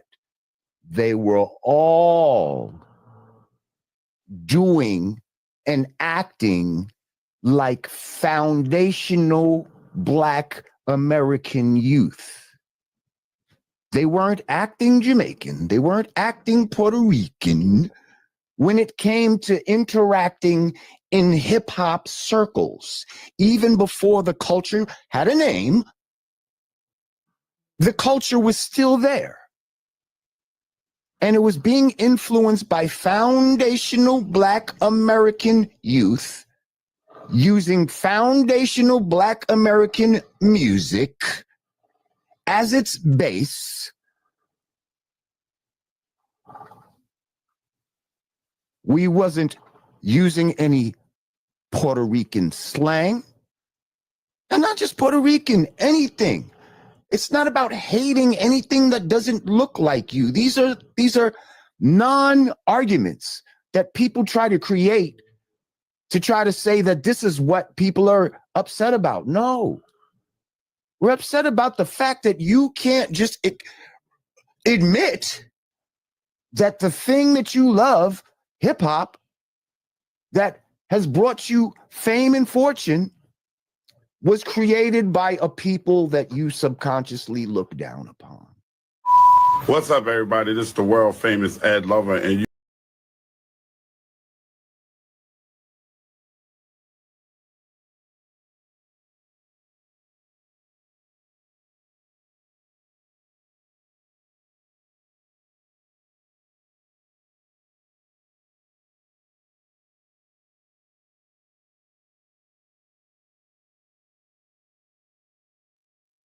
To Math Hoffa and really said some disrespect. Recently, the internet has been on fire when Fat Joe went to Math Hoffa and really said some disrespectful things about the FBA lineage and also hinting at Tariq Nasheed. Now, what did he say in particular? So their job is to criticize anybody who don't look like them or who ain't Black American. Who are these guys? These, you want me to say a name? We're going to give them too much clout. I mean, the FBA, Foundational Black Authority, whoever the these broke is. I'm just keeping it a buck. And that shit is to attack everybody on Twitter. You see this who run them? FBA is full of broke A ninjas. Okay? That's the clip that really, or part of the clip that really went viral. But he also had this to say about FBAs. These rumors were made by radical Black racists. Let's just say that. Okay? It's a group of these guys that don't want to hear Jamaican, don't want to hear Guyanese, they don't want to hear a Black guy that ain't down with them. All of this stems from Tariq Nasheed's release of Microphone Check, which pretty much gives credit to #FBA, or formerly known as the African American community, for creating the genre of hip hop. Fat Joe contests this idea. And what Fat Joe is saying that hip hop was created equally by the Puerto Rican community as well as the African American community. And many people from the African American community are saying, no, that's not what happened. You know, you guys are saying something different. It's our group that created this particular sound and particular genre. And it makes sense because most of the MCs that are legendary, and a few do come from other communities, but the majority of them come from the African American community. It's not like reggaeton. You don't have a whole bunch of African American reggaeton artists because simply that's not our genre. We happen to be in a genre that we actually affiliate with, and you don't see a whole lot of Puerto Rican rappers in the genre besides him and Big Punisher. But here's the bigger story. The bigger story is that Math Hoffa, who was also hosting the interview, laughed in the background after Fat Joe said what he said. My brother B Mouse 84 Conscious Channel decided to weigh in on this, and he made a strong point about Math Hoffa. Rather than again, you know what I mean, Fat Joe was talking about they bunch of broke saying the N-word, this, that, and then at the same time, Math Hoffa got the nerve to be sitting there, yo, just literally laughing the shit off. And I'm talking about, you're not even trying to check this brother, yo. And see, that right there, Math Hoffa, you lost a lot of cool points, yo, and you lost so much respect, you know what I'm saying, for like a lot of people, man, because think about it though, yo, if we was think about it, you cannot go up on a Latino platform to where so you can be saying any type of racial any kind of like racial terms and this, that, and the third. And of course, you know what I'm saying, you're supposed to be a Black man any damn way. And see, now coming to find out, you know what I mean, he from the West Indies, he got West Indian culture. Now, right now, I can really see why, you know what I mean, you laughing at it. But he also makes this other point in a subsequent video. Pretty much use Black people and Black culture to get to the top, and how they are two of the biggest culture vultures. If you really take a look at both of their careers though, right, between Fat Joe and Jennifer Lopez, both of them are Puerto Rican though, right? And here's the funny thing about it. In order for, you know what I mean, both of them, you know what I mean, in order for both of their careers to like really go to the top, who do they get around? They got around our people. Like how Fat Joe, when he was hanging around, digging in the crates, BITC. He was up there hanging around the brothers with Lord Finesse, Big L, Showbiz, AG, and them. And then, of course, he wound up, you know what I mean, like hanging around like Biggie, you know what I'm saying, Wu-Tang, Nas, all of them other rappers and stuff like that, though, right? And see, here's another funny thing about like Fat Joe and Jennifer Lopez, though, right? Both of them have been around our people early in their careers. You know, right? You know what I mean? I'm talking about doing records, this, that, and the third. And here's the funny thing about this, though, right? Fat Joe and Jennifer Lopez, when their careers was at a standstill, who do they flock to? FBA. And guess who do they flock to? Murder Inc. Murder Inc. Yo, put it like this, though, yo. Murder Inc. saved Jennifer Lopez's career and Fat Joe's career. You want to know why? When Murder Inc. was hot in the 2000s, guess what, though, yo? Think about it. Who were they doing songs with? They were doing songs with Ja Rule and Ashanti, who were the hottest artists at that time frame. What were they doing? They ain't culture vultures. See, that's the thing that I have noticed. People love to grift off of the African American community, the historic African American community. Let me say that. Or #FBA or #ADOS. and then they want to get all they can get from you. The moment that you want to try to separate and claim something from yourself, this is not everybody, but you have people that have issue with it, and they want to do revisionist history. This is something that I noticed even in the Pan-African world. Whenever the African-American community wants to kind of delineate for their own purpose, most brothers and sisters shouldn't have a problem with that, but they do. At the same time, while they delineate, and they have their own terms, Jamaican American, Nigerian pride, Ghanaian pride, Barbados pride, hashtag Trinidad tribe. When they want to talk about their stuff, proud Haitian. And that's all good. I love that for them. I don't have no problem with that. But I'm talking about those who have an issue. When we want to do something for ourselves, all of a sudden it's a problem. But when it comes to going to HBCUs, when it comes to getting into a black quota or fitting a bill, and they can replace the African American, that's easy. That's good work. They deserve it. Then they can come back around and call you lazy and say that you stupid and you live in the greatest country in the world. Why don't you do something? And then at the same time, they'll want you to be like, oh, can you come and invest in Africa? Can you come and help build Africa? Now, I'm saying this as a person that's a Pan-African. I love Africa. Don't get me wrong, I wouldn't be here. But these are the problems in the argumentation. On one hand, let's benefit from everything that you guys fought for. And whatever you want to claim for yourself, we take umbrage with that. But at the same time, can you help us come develop what we got? Now, look at what's going on in Ghana. I believe you saw Ja Rule recently build a school in Ghana, okay? You got talented Ghanaians all over the world. I don't have a problem with him building the school in Ghana. That's great. However, you got rich Ghanaians all over America. Do you ever see rich Ghanaians going to the black community and saying, hey, what can we help y'all build? What can we help you develop? No, you don't. It's going to be real. You don't see that. You do see African Americans, though, going to Ghana and doing nice stuff. And you do have successful Ghanaian Americans and Ghanaian British, right? And then when you want to decide to claim something for yourself, some people take umbrage to it. But again, I got to always play this clip because people are going to act like you didn't know. But we were warned about this many years ago when Dr. Paul Anderson told us this. One of the alarming predictions you make in the book is along those lines. You mentioned that blacks will be pretty much a permanent underclass in America by the year 2015. Why the year 2015? 2015 because what I've concluded from analysis is that there are going to be a converging of social factors nationally and internationally that's going to place blacks in a permanent status of underclasship. And we anticipate by that point in time, based on all the research that's coming to us, that the next generation of whites are going to be more anti-black than they've been since the civil rights movement.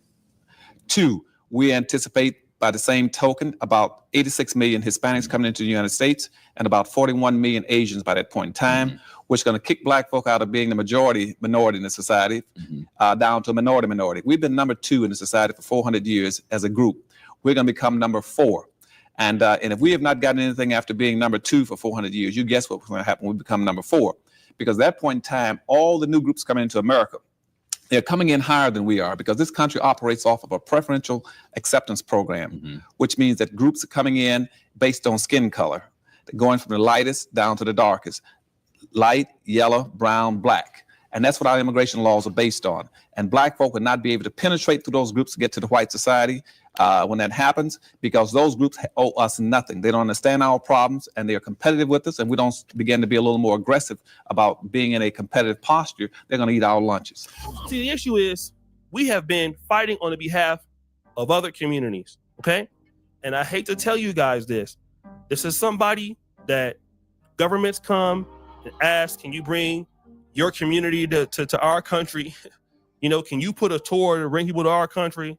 And I've been a little hesitant to do that. I might do it because we've had a demand. But one of the reasons why I haven't done it is because you're just not going to get any parity on the continent. And the more that you have tried to do as a community, look at the 1965, I believe, was the immigration bill that Dr. King helped sign in the act, which helped a lot of the immigrants become citizens of America, including South American and Black immigrants. He wanted as many black immigrants to come to America. And the Civil Rights Bill of 1965, the Immigration Act, helped do that. People that are Puerto Ricans, even though Puerto Rico is now a state, they benefit from the community. You know, Fat Joe, he was getting big amongst blacks. Then he uses the N-word. But this is what happens when you don't stick with your own people. Because Fat Joe used to say he was black. J-Lo used to say she was black. Now all of a sudden they Latino now. You know, now they saying they built the country. So the issue is we are too concerned with helping other groups come up and develop. And I am a person that's active in Pan-Africanism, but I will be biased though. And I'm going to say this. I am now more concerned about helping my distinct group elevate to a certain level than I can help anybody else. That's my stance from now on. That's not to say that I don't believe in helping others, because I do. But I also know there is no parity in Pan-Africanism. There is no parity in flat blackness. And we got to just understand that's what it is. There isn't parity in that. And we've been trying to ask for parity in that. We've been trying to do it as a group, putting other groups on, looking at equality for other groups, and other groups are out for themselves many times. And that's fine. And we can only give parity where parity has been given and it's not. So you can't give it. That means you got to look out for your own interests and your own groups before you can help give value to another group. And again, Pan-Africanism will continue to fail and it'll continue to be shortchanged until groups understand that value exchange must be there and you can't just grift off other people's work. For real. Like, I'm in Uganda right now. Love Uganda. I met some great people. One thing I can't do here is take credit for what Uganda has done for this country, because I can't do that. It's not fair. It's not fair for me to come over here and benefit from what they have done more than the citizens. That doesn't make sense. You know, I need to be given to them as they are also given to me. I need to be making the investment into them as they're giving to me. But in the black community in America, you could just drop in there and say whatever you want to say, and then come out and then like say, oh, well, that ain't the truth. We the ones that built this. It's not the truth. It's not true. And so Fat Joe needs to apologize for real. Because if it was the other way around, they wouldn't let you do it. So guys, what do you think? It's your boy O'Shea Duke Jackson back at it again.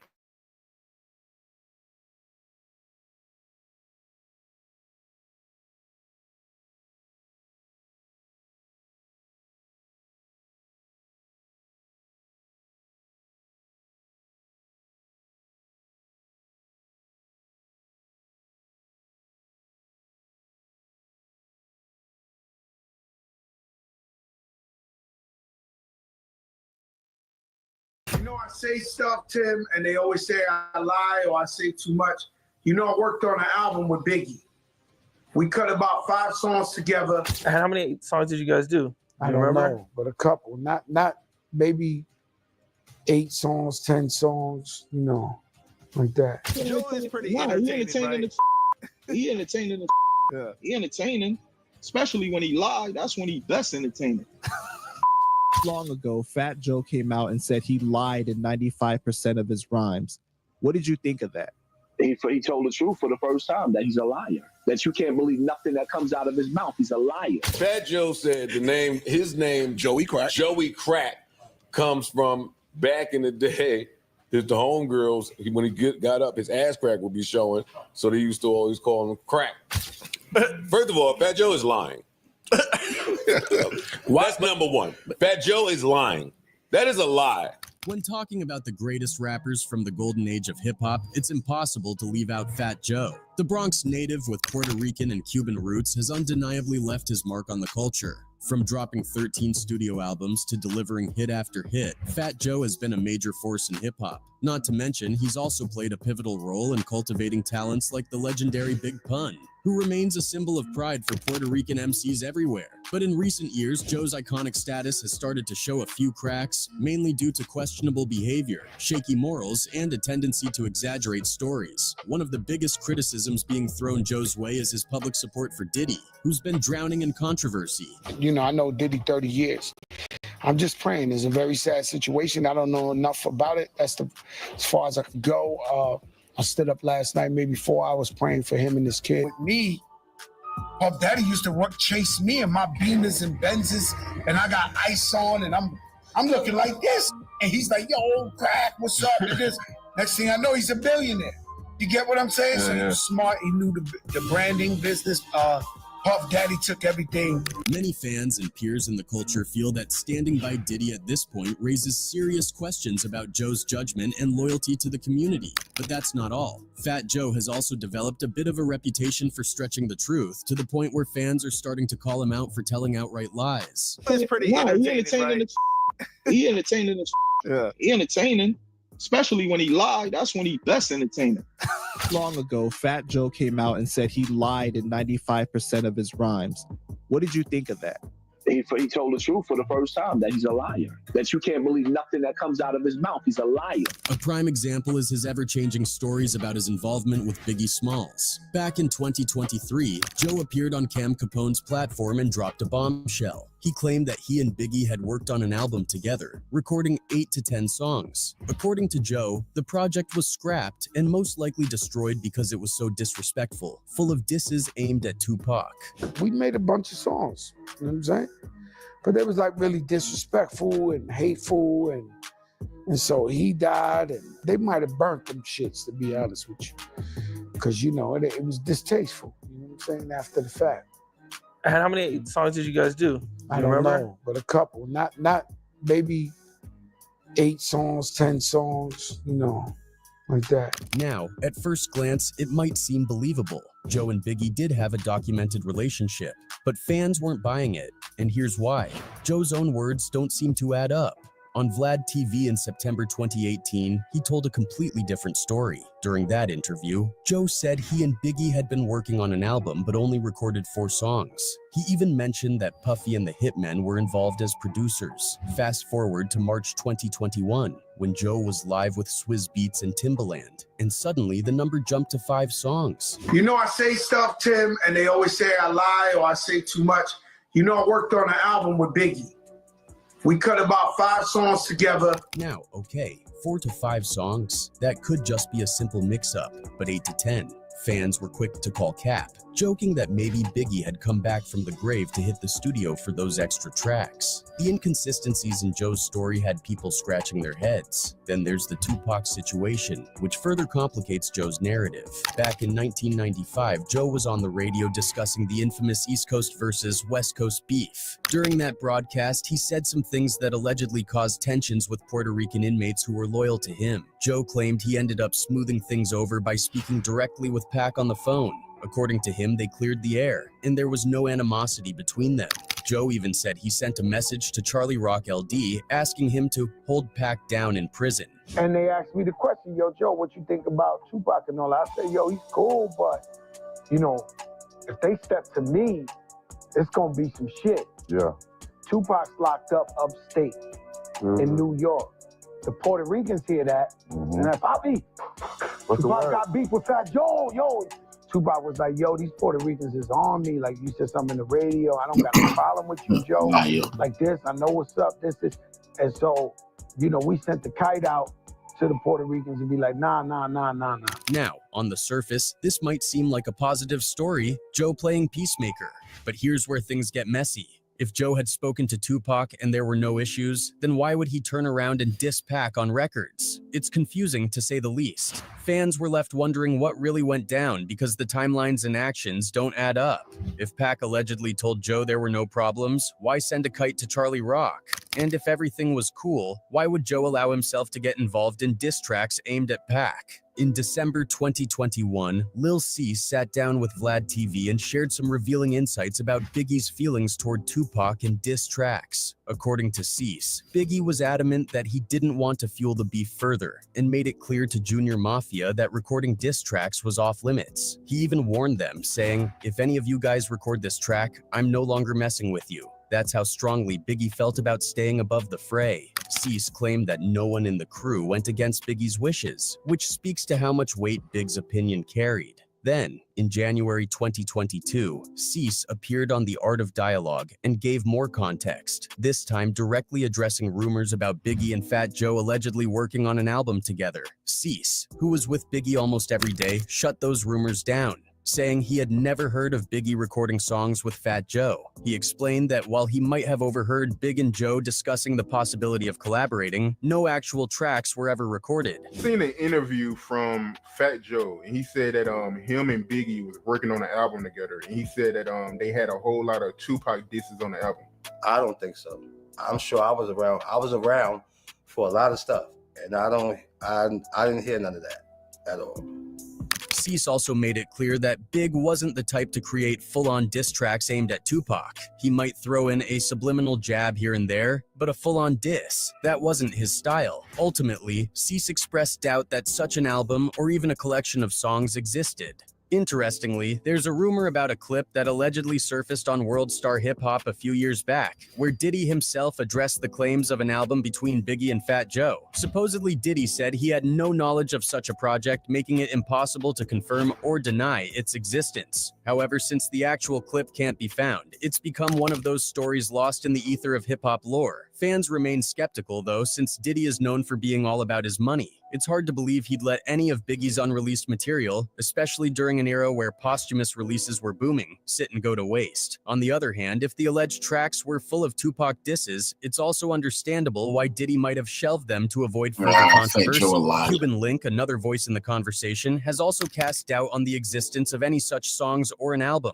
Cuban, who had his own experiences with Biggie and Fat Joe, acknowledged that Joe had a relationship with Biggie, but firmly believed the idea of an album was exaggerated. Cuban Link has called out Fat Joe several times for being less than truthful, and in one of his interviews, he provided his version of events surrounding a song that Joe claims was part of this mythical Biggie album. According to Cuban Link, he, Pun, and Joe once visited Diddy's recording studio where they met Biggie. For Cuban, this was his first time meeting the legendary rapper. After exchanging pleasantries, Diddy told Biggie to explain what he had in mind for a track. Biggie wanted a Spanish-flavored intro to bring a unique vibe to the song, something with Spanish gangster spice. Among the group, Cuban was the only one fluent in Spanish, but as a rookie at the time, he wasn't sure he could pull it off. With some encouragement from Pun, Cuban stepped up to the mic, and together he and Pun laid down the intro Biggie envisioned. Biggie loved it and hyped them up for their contribution. Then Fat Joe jumped on the mic to add his own flair to the track. Puffy told Big.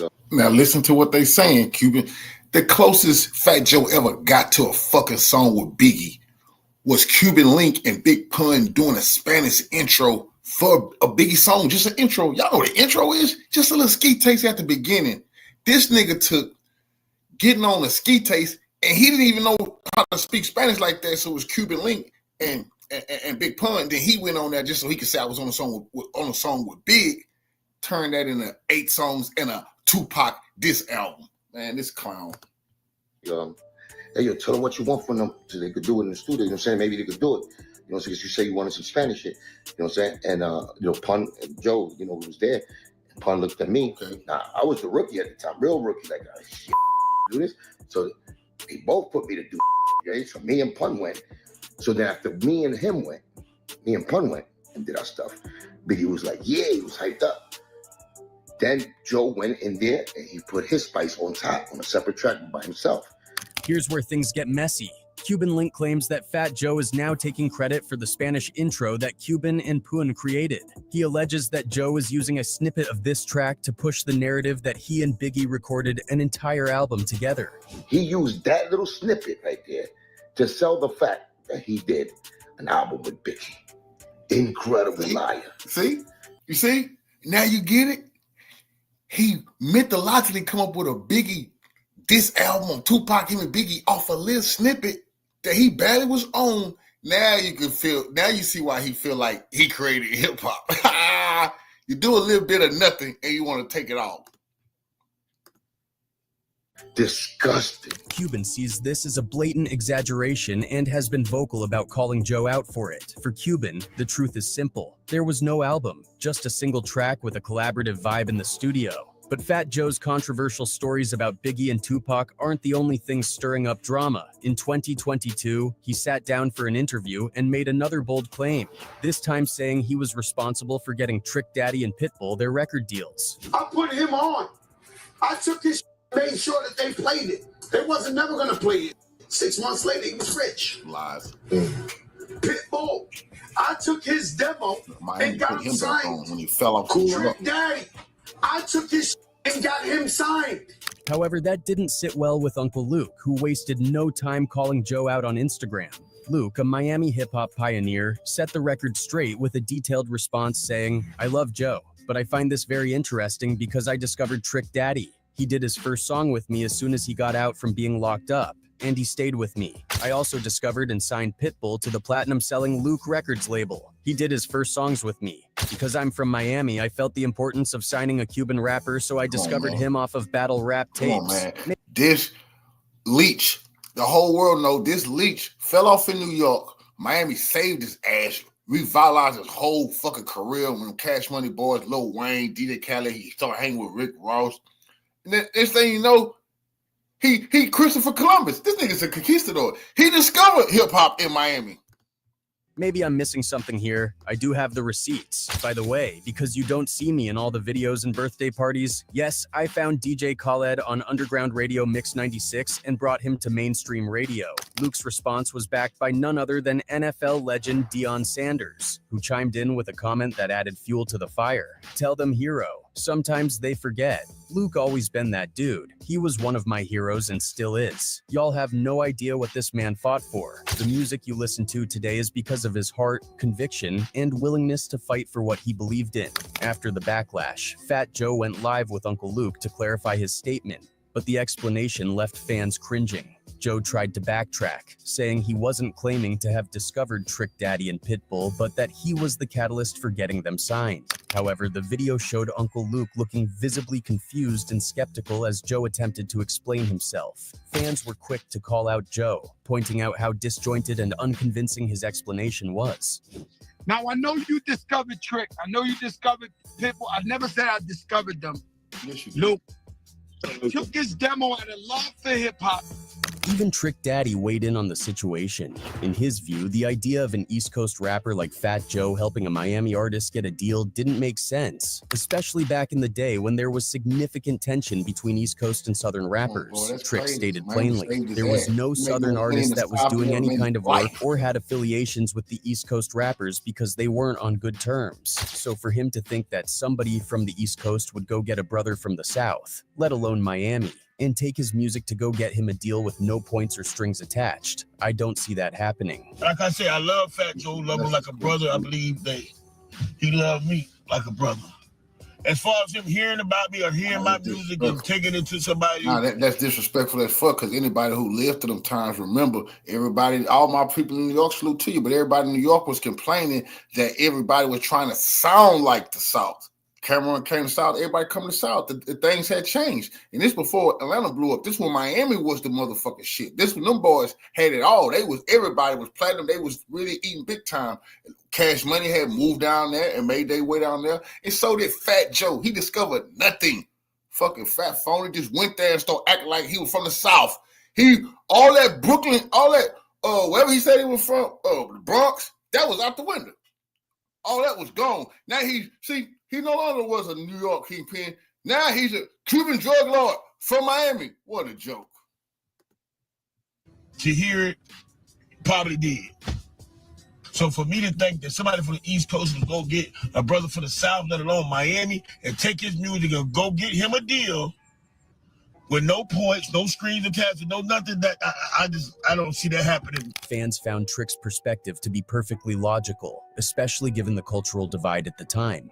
Many pointed out that East Coast rappers often looked down on Southern artists back then, so the idea of Fat Joe advocating for Trick's music seemed far-fetched. Trick even speculated that maybe Joe was just forgetful and hallucinating stuff. This incident sparked a wave of criticism, with fans accusing Fat Joe of trying to diminish and undermine the contributions of black artists to hip-hop. Many viewed his claims as an attempt to rewrite history, inserting himself into narratives where he didn't belong. And if that wasn't enough, Fat Joe has also faced allegations of being a snitch. Although he's denied these accusations, his attempts to clear his name only made things worse. In a video addressing the rumors, Joe repeatedly insisted he wasn't a snitch, but instead of offering a clear and convincing explanation, he rambled on with unrelated tangents and vague statements. Joe cracked the dawn, has never been a rat in his life, has never told on a person in his life. I myself. before I tell on somebody.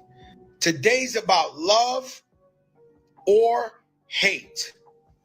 Now, meaning, we call people haters. Fans noted how suspicious this made him look, arguing that his inability to directly address the allegations only fueled the fire. But Fat Joe isn't just known for his tall tales. He's also infamous for his long list of beefs. One of the most notorious was his feud with 50 Cent, a rivalry that stretched on for years and created plenty of drama along the way. This heated back and forth dates back to 2004 and is rooted in the contentious climate of New York hip-hop during the early 2000s. At the time, 50 Cent was riding high on the success of his classic debut album, Get Rich or Die Tryin', and had crowned himself the King of New York. His meteoric rise and brash persona rubbed a lot of other rappers the wrong way, Fat Joe included. But their beef didn't officially ignite until October 2004, when Ja Rule released the track New York.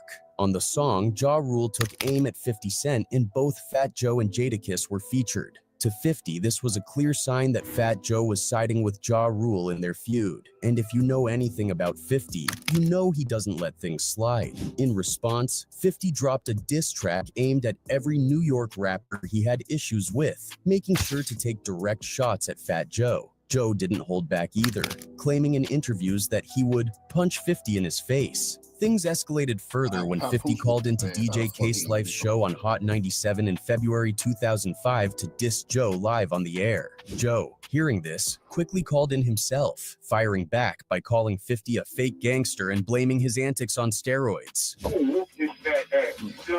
Put in no work. On a one-on-one tip, like whatever. On that note, like you don't really want to do that. You know what I'm saying? You want to just write the verse. You know what I'm saying? And just keep it there.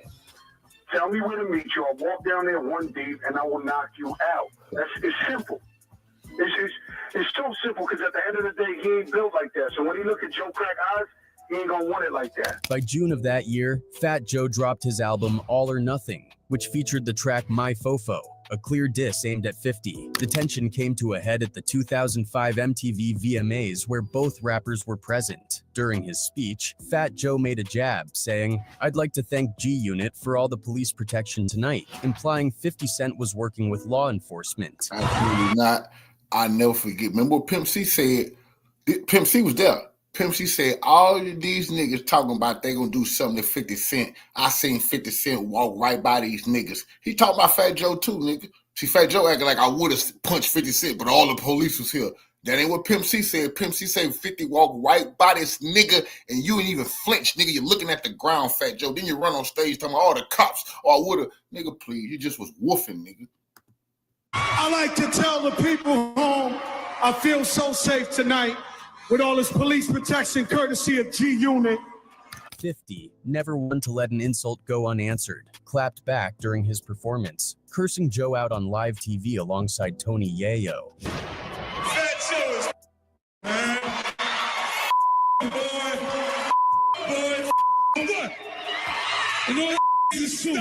Fat Joe later claimed this incident cost him a sneaker deal with Jordan, a loss he estimated at $20 million.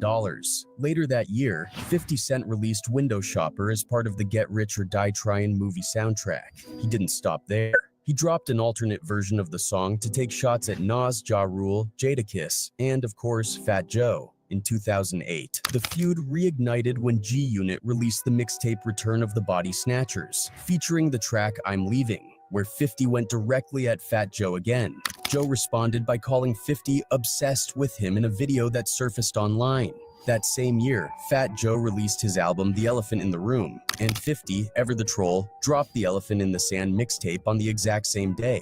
The cover art and the title were entirely dedicated to clowning Fat Joe. To make matters worse, 50 publicly revealed Fat Joe's first week album sales, just 46,000 copies, and compared them to his mixtape downloads, which hit over 400,000 in the first week. Seizing the moment, 50 released a video titled Fat Joe's Funeral, where he mocked Joe's poor sales and claimed his career was dead.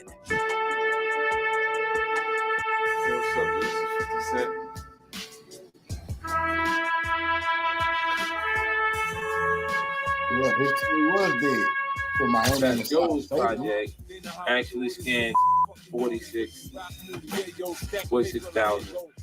copy, which is actually He terrible. said he In discovered Miami. 2009, Fat Joe released Jealous One's Still Envy 2, and 50 didn't miss the chance to troll him again. This time, 50 made a comedy video warning fans not to listen to the album, more joking Big that it was Pun so bad rhymes it sent him to the hospital. I listened to Fat Joe's record. I told you people not to listen to his music. It's terrible. I mean, it is because his music sucks so bad. It's gonna people. Don't listen to it. Right. Please. Please. However, in 2012, the beef finally came to an end, but under somber circumstances. Music executive Chris Lighty, who had played a significant role in both their careers, tragically passed away during their rewind that. They weren't scared of Fat Joe because that buster never put in no work. He ain't never been locked up for nothing but except tax evasion, probably a parking ticket. He never sold no work. That's all a goddamn lie. They don't sell a Joey crack for selling crack. It's because his ass crack used to be hanging out. Okay. He ain't ever done nothing. It's those CIA informants and criminals, those immigrants who was terrorizing black people that his ass was getting extorted by, that he was trying to sick on 50 Cent. He would never do nothing. their feud, Lighty had often urged them to squash the beef, but it wasn't until his funeral that they took steps to reconcile. Both 50 and Joe attended, and while they didn't exchange words at the service, they later shared a stage at the 2012 BET Awards during a tribute performance for Lighty.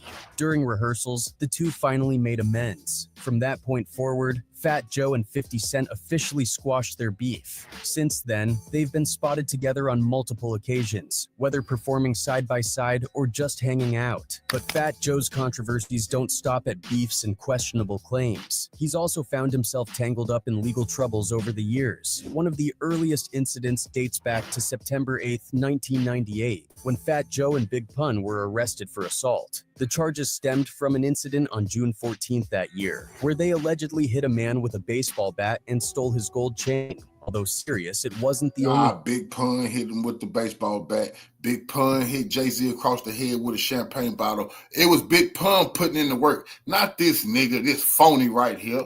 Time Joe had a run-in with the law. On May 12, 2002, he was arrested again after an alleged fight with another man at BB King's Blues Club in Times Square. That case ended with the charges being dropped by January 2003. Things took an even darker turn when Fat Joe's name appeared in connection with two separate cases, not as a suspect, but as a witness. In one case, his former bodyguard, Jose Sing Sing Mulero, was arrested in 2004. Witness, see, man, we know this nigga. Witness. His name came up in 2 murders. He wasn't doing it. He was watching. For the 1994 shooting death of 16-year-old Ernesto Rivera at a Bronx nightclub. When subpoenaed, Joe claimed he heard the gunshot and saw people running, but investigators believed he was much closer to the scene. What? Joe claimed he heard gunshots and seen people running? That sounds like snitching. You heard gunshots. Oh man, what do we have here? See, I know we found some gold here. You witness? Why you been working with hip hop plant? Fat Joe, the witness, told the police, yes, he heard gunshots. The man who done it, they say they were firecrackers. They said, man, they were firecrackers. Fat Joe, verified, no officer. Shots were fired.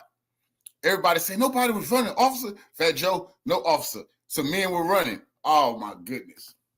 And possibly had more knowledge than he shared. Another case linked to Joe came in 2007 during Memorial Day weekend in Miami. Fat Joe was sitting in a rented Cadillac Escalade outside David's Cafe 2 in South Beach with two men, Leslie Paz and Joey Navarro, when an argument escalated into a deadly shooting. Jermaine Wolfgang Chamberlain was accused of Paz and Navarro. Joe wasn't charged, but police identified him as a witness, which raised questions about his proximity to What?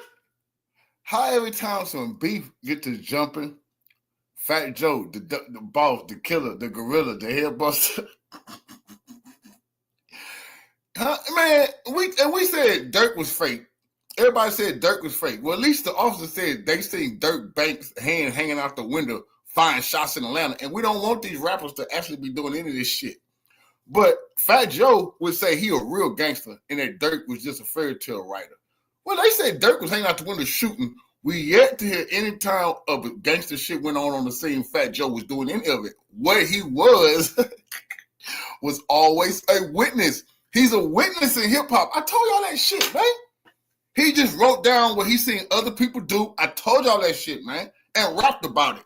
He himself never doing nothing. Now some people say, man, where the facts at? Nigga, look at the police reports. He's always a witness when gangster shit going down. Yet another violent incident. On top of all that, Fat Joe faced serious legal consequences for tax evasion. In December 2012, he pleaded guilty to not paying income taxes on over $3 million earned between 2007 and 2010. By June 24, 2013, he was sentenced to 4 months in federal prison, which he began serving on August 26, 2013. Come on, man. Man ain't no killer king. He went to federal prison for tax evasion. Now, Al Capone went to federal prison for tax evasion too. But he had 100 bodies he beat. And guess what? He did about 20 of them his goddamn self. That's a fact, man. I ain't still on Al Capone. He been dead. Al Capone did about 20 of them hits himself. And then the rest of them, he said, I want him dead. Fat Joe never said none of that shit. Gangster shit just went on. He was hollering, screaming, and then had to pay those niggas. They was extorting them. Anytime he hollered at a nigga, somebody started shooting and then tell him, Joey, give me $15,000 for that. You see, I know niggas like that. You better not be acting like the nigga there. Fire some shots. You gonna pay for that. They've been protecting you. But this kind of like 13. After nearly 3 months behind bars, he was released on November 28, 2013. Although Fat Joe continues to be a respected figure in hip-hop, these missteps have certainly tarnished his reputation for some. Fans and critics alike are left questioning how much respect he truly deserves when weighed against a track record of endless controversies. For many, it's becoming harder to separate the artist from the drama surrounding him. Come on, man. That man is a good kid, bro. That's real talk. Just hung around some bad guys, graduated from high school, could have been a lineman, in hip hop. Man, come on, man. I believe he misunderstood. I really would tell police, no, Your Honor, don't lock him up, because he absolutely is cosplaying. I don't want to see innocent people. I don't want innocent people locked up. And to lock Fat Joe up for anything other than parking tickets is wrong than a motherfucker. And I'm not gonna be for none of that, man. Yeah, he ran a traffic light or two, but that's it. It looks like reality is starting to set in.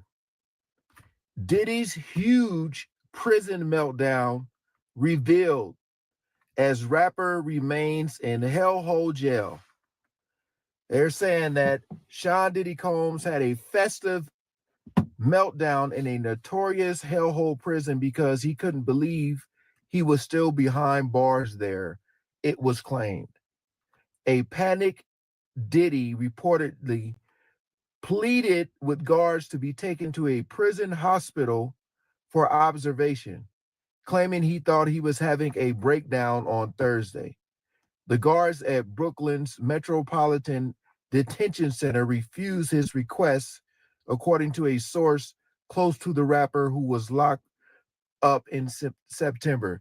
Now, I think because of everything that's going on, everything that's coming out, that again, the reality is setting in. That reality is setting in. I actually may not be getting up out of here. It's really starting to hit him. With all the trying to make bells and all this stuff. In the back. And then maybe he caught wind of what's going on with Jay-Z and how Jay-Z is willing to throw him under the bus to get his name separated from him. So all of that is just coming at him real fast. Yeah. So with his high-powered legal team, Diddy thought he'd be out of jail, out on bail by now, said the insider. I just said that. Spending the holidays behind bars was a nightmare for him.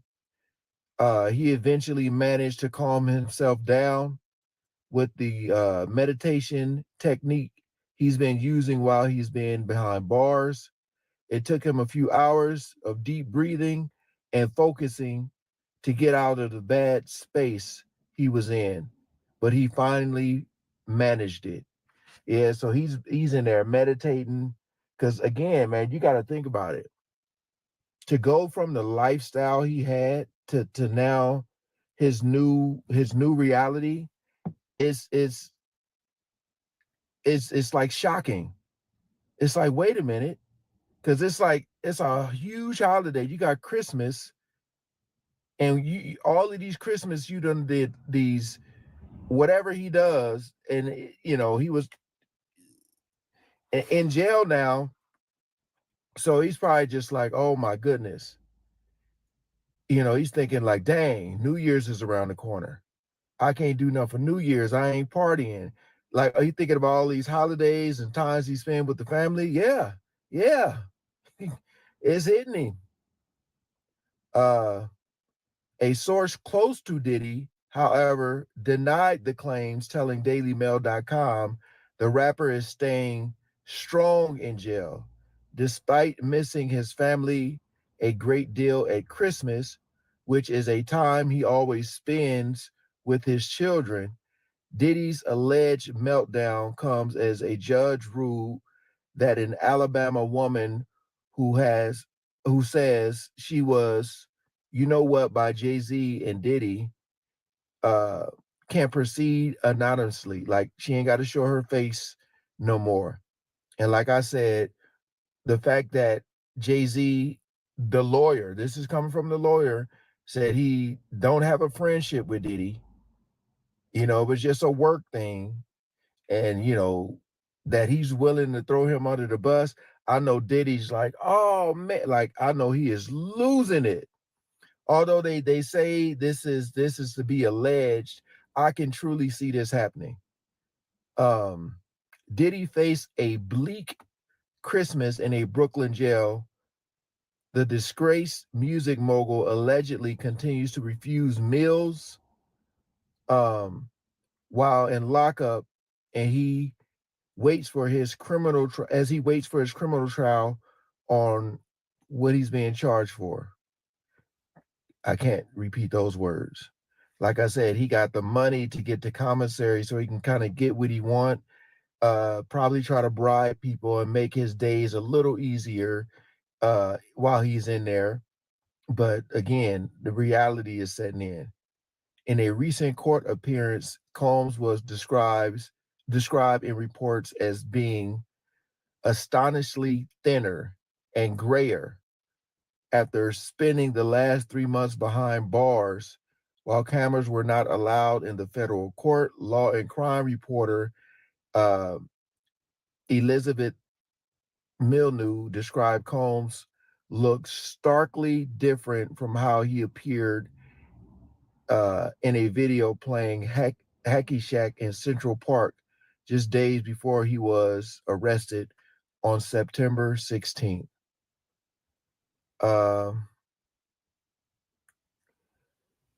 Yeah, then they talk about Luigi, how Luigi's pretty much in the same facility as him. Look, man.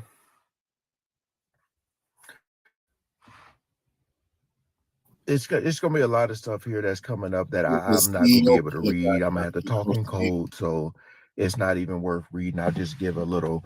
Just basically, they're talking about Jay-Z. That'd be a hell of a and you know, him and Diddy, what they're being accused of together. I still need to know who this woman is, man. This other woman who supposedly allegedly was in there in the room. Who is this person?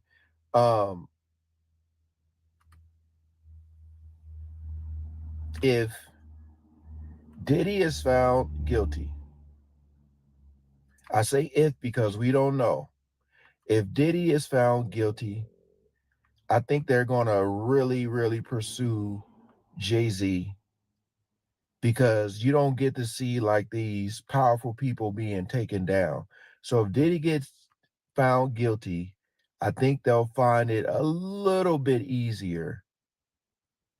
And unless they're making Diddy the scapegoat. And when I say scapegoat, I don't mean like he's not guilty of anything.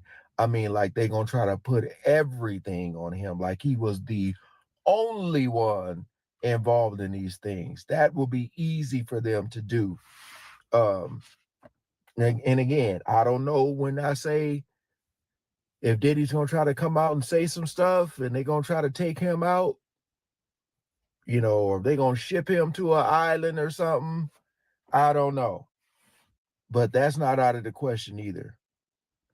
But all of this stuff coming out, and again, with these holidays coming up, again, New Year's is right around the corner. You know, I've never looked at Diddy posts where, you know how people do their little New Year's resolutions where they say, new year, new me, this, that. And, you know, I don't know if that's a thing he does every year, if he has a resolution, but yeah, ain't happening this year, brother. Again, it's hard for me to feel sorry for people because I saw him in that video with Cassie, and I was like, oh no. I ain't said he did everything else. It's not gonna be shocking. So him having a meltdown, a breakdown in prison, yeah, that I can believe that. I can believe that because that's his new reality. So yeah. Again, appreciate you.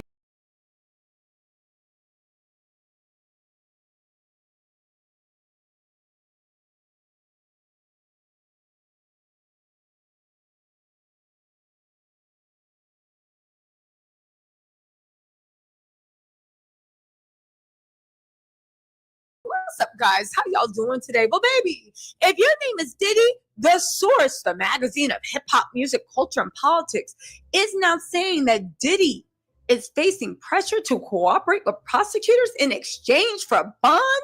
Y'all, did we not say Diddy was thinking about snitching? Did we not think that Diddy wasn't rubbing his pennies together, hoping to either get a pardon from Biden or Trump? Now, let me be clear. I don't know if he's going to get that pardon. But y'all must be crazy if y'all think that Diddy ain't doing everything he can to get out. And that includes trying to buy a pardon, a la Rockefeller Records CEO. We'll talk about that in a different video, right? Anyway, they're saying, this is directly from Courtney, that Diddy is facing pressure to cooperate with prosecutors in exchange for bond. Yo, let me tell y'all something. The U.S. Attorney's Office is always doing their thing.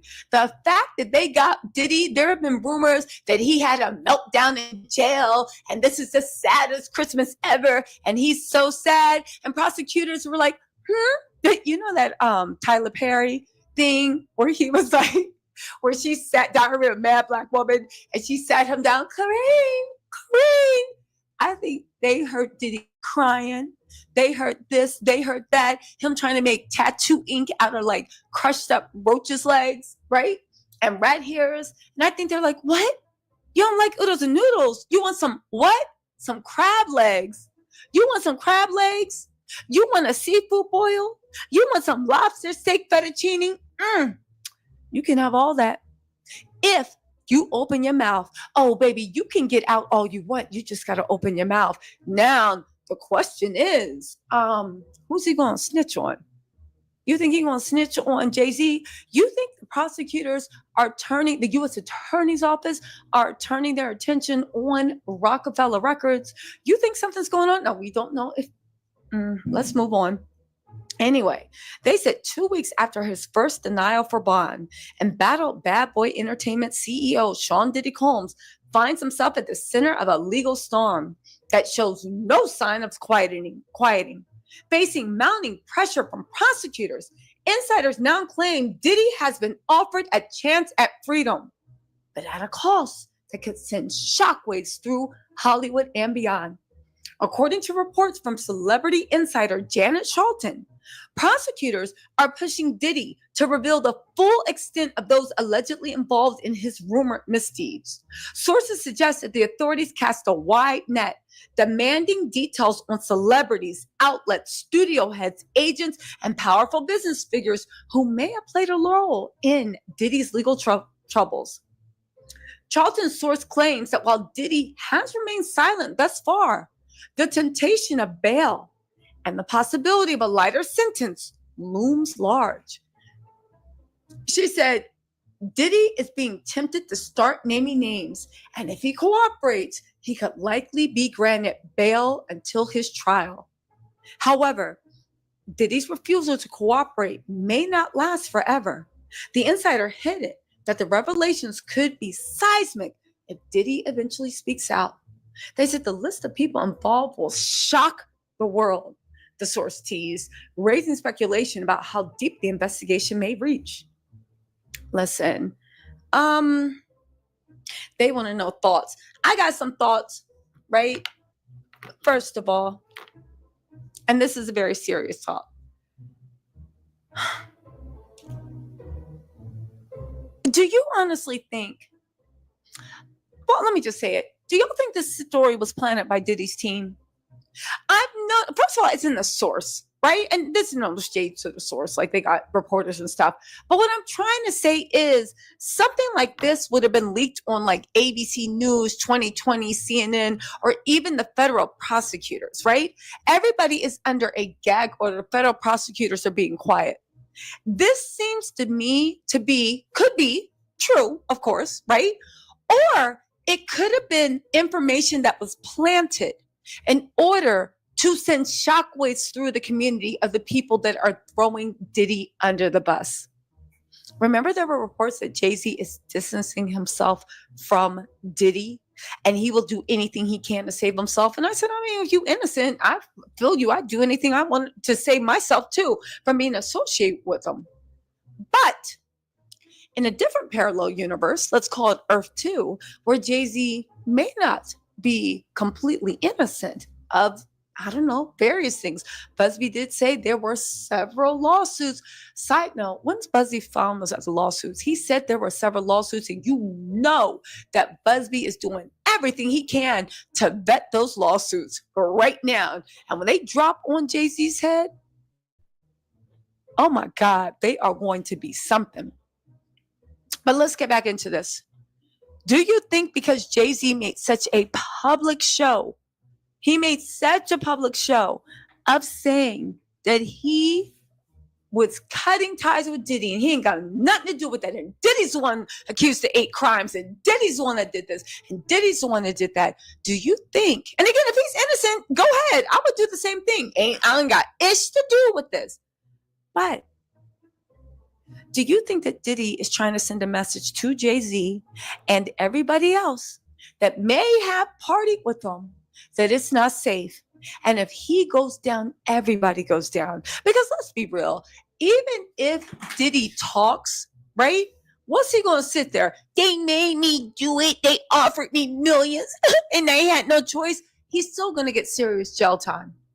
He's still going to do whatever. They're offering for him to be free on bail. But if you snitch on the rich billionaires that you're alleged to have been doing, you know, entertaining with your little freak offs and stuff, well, you might not make it to trial. You might walk down the street and slip on a banana peel. You know what I'm saying?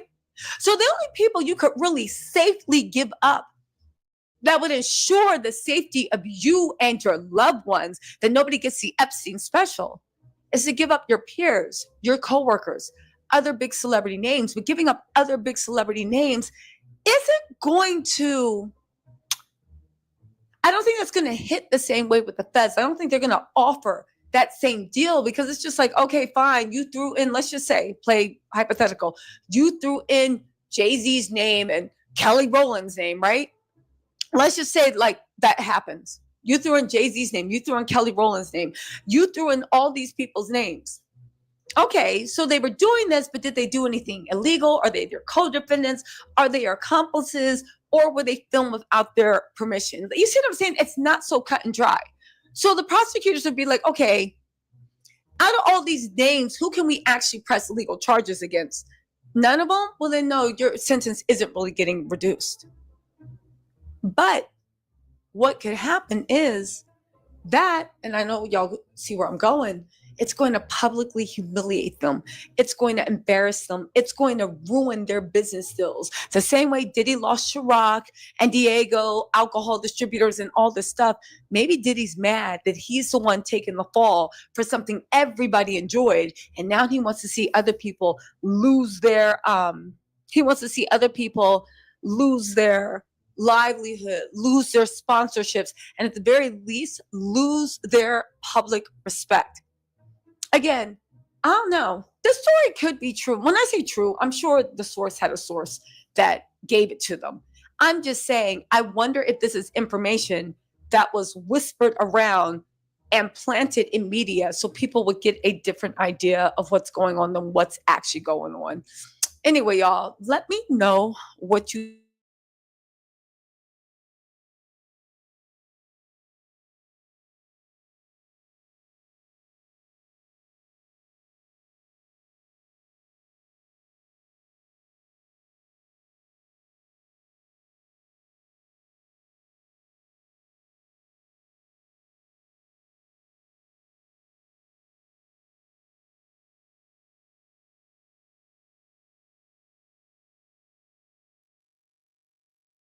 A major ruling against both P. Diddy and Jay-Z as a judge rules a rape accuser can remain anonymous, at least for now.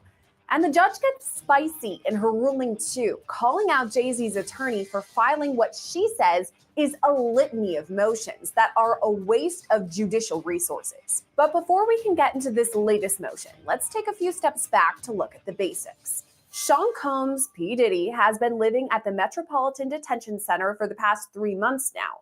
That's because he faces federal charges of racketeering conspiracy, sex trafficking by force, fraud, or coercion, and transportation to engage in prostitution. But Diddy's fall from grace came far before his September arrest, but rather last November, when the first civil suit against him was filed alleging sexual abuse.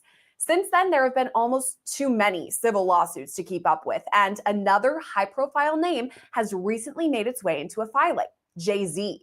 Sean Carter, Beyonce's husband, whatever you know him as, is now accused of raping a 13-year-old girl at one of P. Diddy's parties. We reported on this specific lawsuit back when it was filed in October, but here's a quick refresher. The woman who filed this civil suit is listed only as Jane Doe. She hasn't revealed her true identity and doesn't have to, at least for now, but more on that later. Now, Jane Doe says she met Diddy's limo driver outside the MTV Video Music Awards in September 2000. He told her, quote, Combs liked younger girls and said she'll fit what Diddy was looking for, not allowing her into the awards, but inviting her to an after party. Later that night, the driver brought her to a large white house that was behind a gated fence, and inside, she saw multiple celebrities she recognized, and of course, P. Diddy. According to her suit, once inside, 2 men asked plaintiff, that's Jane Doe, to sign a non-disclosure agreement, informing her that she could not discuss what happened at the party. She gave them her name and signed the form, but did not receive a copy.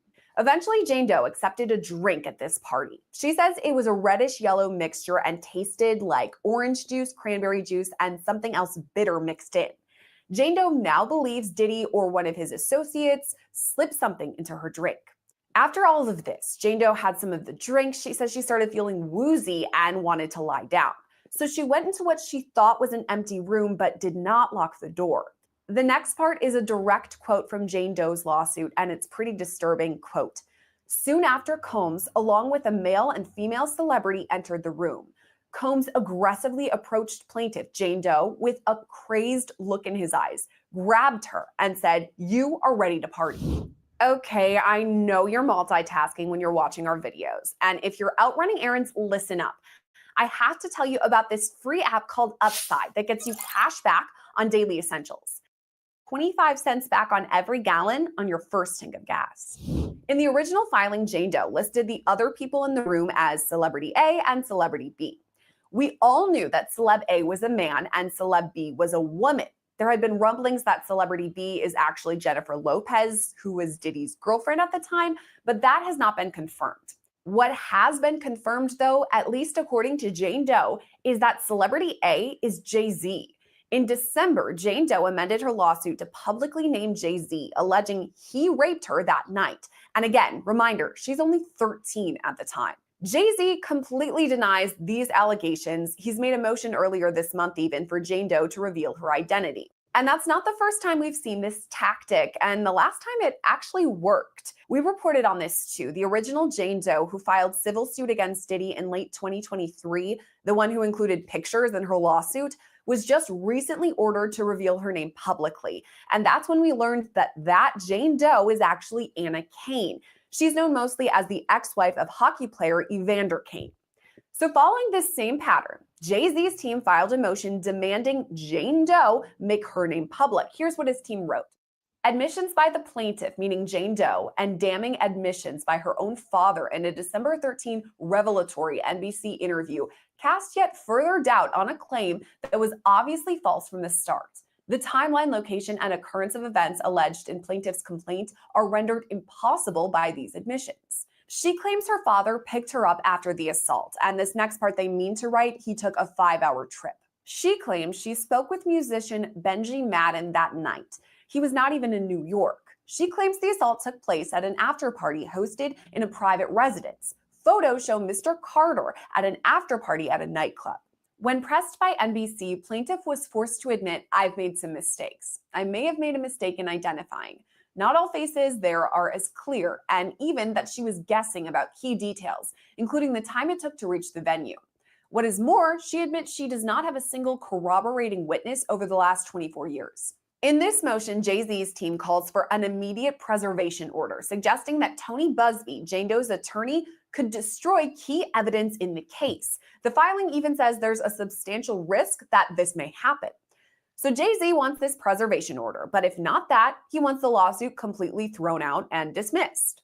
But the judge wasn't going for it. This is the spicy part of the motion we mentioned earlier. To start, she broke down the criteria for keeping a plaintiff's name out of a lawsuit, saying there are several key factors in play in Jane Doe's case. One, whether the litigation involves matters that are highly sensitive and of a personal nature. Two, whether identification poses a risk of retaliatory physical or mental harm to the party seeking to proceed anonymously, or even more critically, to innocent non-parties. Another risk, whether the plaintiff is particularly vulnerable to the possible harms of disclosure, particularly in light of her age, and whether the plaintiff's identity has thus far been kept confidential. Now, the motion lays out the pros and cons of keeping Jane Doe's name quiet. The judge notes, most importantly, plaintiff's continued anonymity may cause prejudice to defendants, making it more difficult for them to collect the facts necessary to mount a defense and, as appropriate, challenge plaintiff's credibility. But she says, nevertheless, at this exceedingly early stage in this case, the factors counseling against disclosure outweigh those that counsel in favor. So the judge granted Jane Doe's motion to remain anonymous, at least for now. She does note, though, that the court intends to revisit this decision at a future date. After all this, the judge addresses Jay-Z's prior motion and basically calls out his defense team. She says they have, quote, submitted a litany of letters and motions attempting to impugn the character of plaintiff's lawyer, many of them expounding on the purported urgency of this case. This next part is extra fiery. Quote, Carter's lawyers' relentless filing of combative motions containing inflammatory language and ad hominem attacks is inappropriate, a waste of judicial resources and a tactic unlikely to benefit his clients. The court will not fast-track the judicial process merely because counsel demands it. So we've gone through the motion and the ruling on paper, but what does all of that really mean? So we're joined now by criminal defense attorney Adam Conta to take a closer look at the judge's ruling. Now, Adam, is this a win for Jane Doe, do you think, to remain anonymous? Yeah, it's a win for Jane Doe, certainly, but it's like a short win. It's really much more of a loss for the legal team of Jay-Z and Diddy. Why would you say that? Because the judge was kind of harsh to Jay-Z and Diddy in her response? Yeah, this is sort of like, you know, if a child asks you for something and you're trying to like teach them a lesson, you say, no, not right now. You know, go be good for a little while, then come back and ask me again. That is almost exactly what Judge Annalisa Torres did here. She wanted to send a message directly to Alex Spiro, who is obviously one of the most prolific attorneys in the country right now. I've known him for 20 years. He started as a DA in Manhattan. I knew him as a DA in Manhattan. I had cases against him as a DA in Manhattan. And he's gone on to do incredible things. But he has a very specific style. And there's a lot of people who don't like that style. And Judge Torres is one of them. He's now twice kind of taken the reins and tried to take control of the narrative of cases by putting on sort of these preemptive press conferences. He did it with Mayor Adams, and he did it now with Jay-Z, where he goes to the press and essentially puts on a PowerPoint and says, hey, this is why I think this case is garbage. This is all the inconsistencies. This is where this case fails. But it's obviously from his point of view. And so the judge doesn't like that. you know, the other side of that, especially as for me as a defense attorney, is, well, that's what the DAs do every time they make a big arrest. That's what the federal prosecutors do every time they make a big arrest. They go in front of the camera and they put on this sort of dog and pony show press conference to like tell the nation why this is such a just arrest, why this is such a just prosecution, and to try to get public opinion behind them as they move forward in the case. It's really Alex Spiro doing the exact opposite thing to help his client, but the judge really didn't like it. And so all of that is to say that this ruling to me is specifically directed at Alex Spiro, saying, I don't like what you're doing. I don't like all the motions you're filing. I don't like how you're going about handling this case. And if you continue to do it, you're not the only one who's got some tricks up their sleeve. I can also do things to make this process more difficult. Yeah, the second half of this motion was kind of crazy. She really called him out. I thought it was really interesting to go through the motion and read it. And it sounds like it was a major tactic on his side to do these press conferences, as you said, file these motions. So if he doesn't stop doing that and just continues bombarding her with all of these motions, what sort of response could the judge have? If I'm being honest, not much. You know, I mean, the federal court system has a lot of power, and the judges there have a lot of power, and they demand a level of respect that that sometimes judges in state court don't demand. And I say respect, actually, it's more formality. They demand a formality in the process, and so they can do these things, and they can make your life very difficult. But they don't have a lot of leverage, especially over someone like Alex Spiro, who works at a private firm. You know, the judges can't stop him from continuing to bring in a stream of business. And the reality is that even though this victim's name has been continued to be made anonymous for the public for now, that just cannot continue. Because what the judge is doing currently is balancing the public's need for information and the defense's need for information so they can prepare for trial versus the effect that this will have on the alleged victim and her psyche. And obviously the world knows that as soon as her name is revealed, everyone is going to come down on her, from the media to her, to his attorneys, to the social media. You're going to get it from all sides. And so she's doing this victim, the alleged victim, a favor right now by keeping her anonymous, but it's just not practical. So if he keeps doing this, getting back to your question, if he keeps filing these motions, if he keeps making the process difficult, she could sanction him, but she would really have to prove that his motions were not just frivolous, but almost malicious. But ultimately, she's going to have to sign off on revealing the identity of this alleged victim. And there's nothing that's going to stop that from happening if this case continues to move forward. Let's talk a bit more about Jane Doe and her identity yet to be revealed, because as of right now, we just have Jane Doe. But if we refer back to previous cases, there was another Jane Doe case. We just recently learned her name, Anna Kane. It came out, the judge ruled. So do you think in this case, the judge could maybe reference that other one and say, okay, time's running out. We got to know your name. It's just the way it's got to go. Yeah, this is a major news story because it's related to Jay-Z, because it's related to Diddy. And even because the attorneys, Tony Busby and Alex Spiro, involved. Those are names that are big names right now. And so it gets attention. But this isn't an unusual thing. There are plenty of cases that all of us in the criminal justice world have had where we want to know a victim's name. We want to know more information on an undercover cop. We want to know an alleged victim of sexual assault so we can get an investigator, so we can do our research, so we can do all these things. And even without the bright lights of Hollywood and the media and scrutiny of social media, judges still routinely rule in favor of protecting someone's identity in this situation. So I don't think this is sort of outside the box where no other judge or judicial review committee is going to look at Annalisa Torres' decision and say, wow, this is so unreasonable. This is going to get overturned immediately. This is outrageous. You're not hearing any of that. In fact, if you look at some of these articles, they'll even say, this is kind of a routine thing. But the reality is, like the case you just referenced, at some point, it is impossible to prepare. It is impossible to confront your accuser, which you have a constitutional right to do, unless you have their identity, unless you can do some real meaningful work. And getting the name of the accuser the day before trial or a week before trial, which some of us have had happen, is mostly a thing of the past now, because appeals courts have been pretty clear that that is a massive prejudice to be able to put on a reasonable and meaningful defense for your client. And this is something that Judge Torres referenced specifically in her motion. She basically said, I will keep this quiet. Your name will be Jane Doe for now, but I reserve the right to change my mind. And according to what you're saying, it sounds like she might. What could a timetable look like for that, for us to know Jane Doe's true identity? It's hard to say. I mean, part of what the judge was angry about was Alex Spiro's constant barrage of letters, which she found combative, full of inflammatory language. But the heart of those letters was essentially, let's move this along.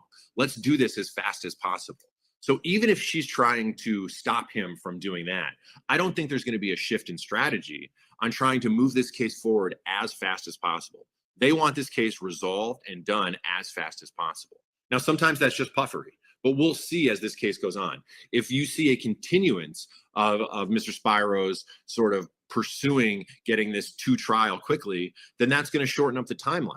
A lot of times attorneys ask for more time to review discovery, to prepare, to find witnesses. But in this case, it sounds like they want to push this as fast as possible. So the closer we get to a hearing or a trial that has some sort of meaningful result attached to it, then the judge will be forced to turn over well, not turn over. The judge will be forced to reverse her decision and make the name public. Something we have to remember from this specific Jane Doe lawsuit is it gave us the bombshell revelation of Jay-Z's involvement. So when it was first filed, he was simply Celebrity A, and there's a Celebrity B, but we didn't know who he was. Now we know it's Jay-Z. It's been amended to actually have his name in there, Sean Carter, but there's still Celebrity B, a female celeb. We don't know who she is. Do you think her identity could be revealed? You know, that's going to be probably up to Tony Busby, the attorney for the plaintiff. Clearly, they're trying to use these sort of Celebrity A pseudonyms as leverage. And you can see what happened when they put Sean Carter in there. I think it was first filed in October, and then they put him in only a few weeks ago on December 8th. And look what we're doing now. We're talking about it. It's in the news. Kind of had died down, the specific allegations. It was more just sort of an umbrella story about Diddy and what his parties meant and sort of what they mean right now in the legal world and in the world of media. But now that they've added Jay-Z's name specifically to it, it's obviously getting a whole new wave of attention and more focused attention on this victim. So I think it's going to be tied to the media cycle, if I had to guess, and how these rulings continue. And they have this celebrity name that is sort of waiting to take over the headlines when they choose to release it. So I think it will be added, but it's going to be a strategic time. What about additional lawsuits? Because Tony Busby, the name you've been mentioning a lot, has said, he said there were thousands of allegations, but he says he's going to file more than 100 civil lawsuits. So we obviously know that P. Diddy is going to be involved in this, but could Jay-Z, could other celebrities that have yet to be named? Yeah, of course. Just put a dartboard up, put any celebrity you want on there and just throw a dart, and any one of them could be involved. I mean, how many people have you heard named that were at these parties? Like, these were synonymous. When you said party, Hollywood party in the early 2000s, Diddy was synonymous with that.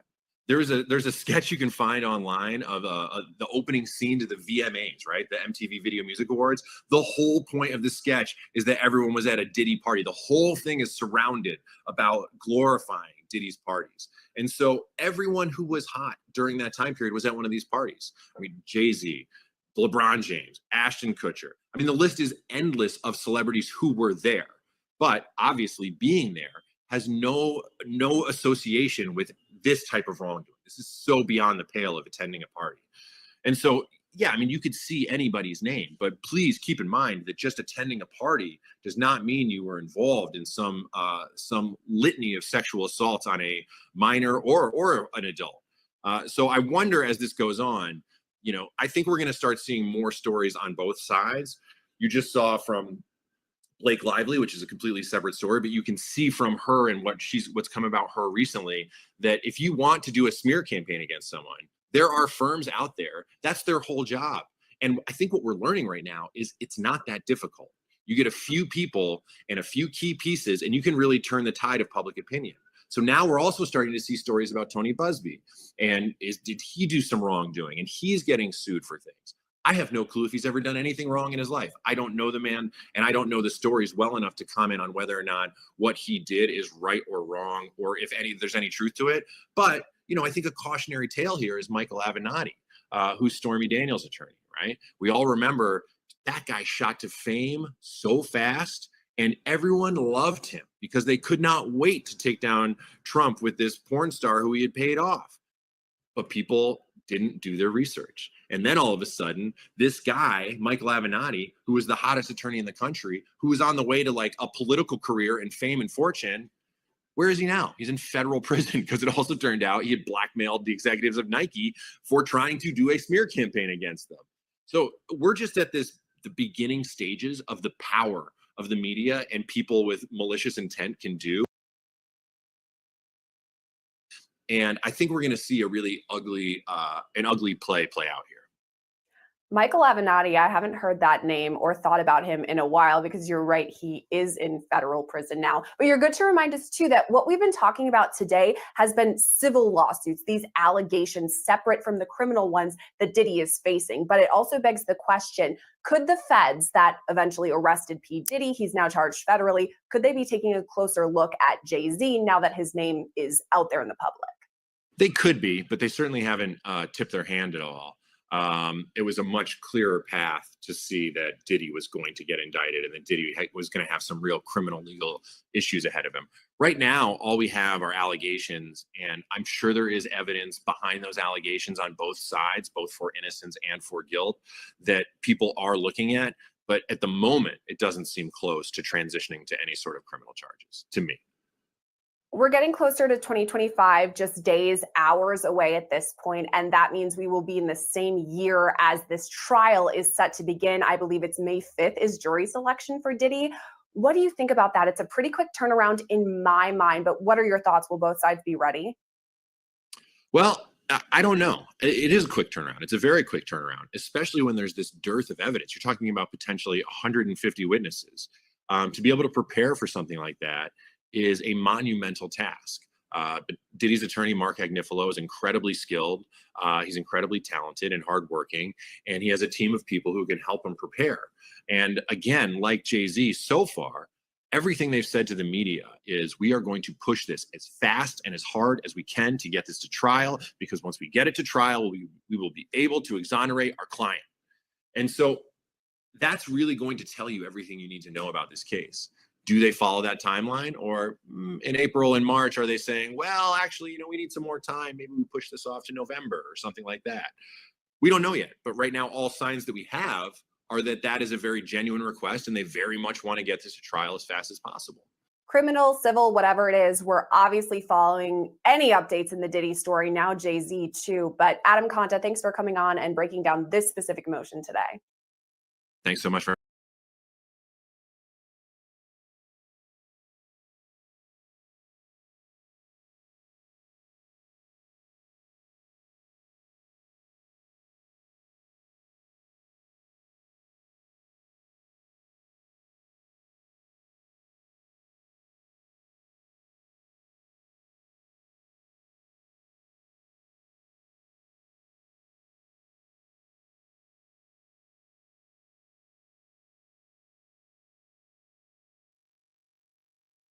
another video come out. I mean, y'all might have been sitting in the premiere right now.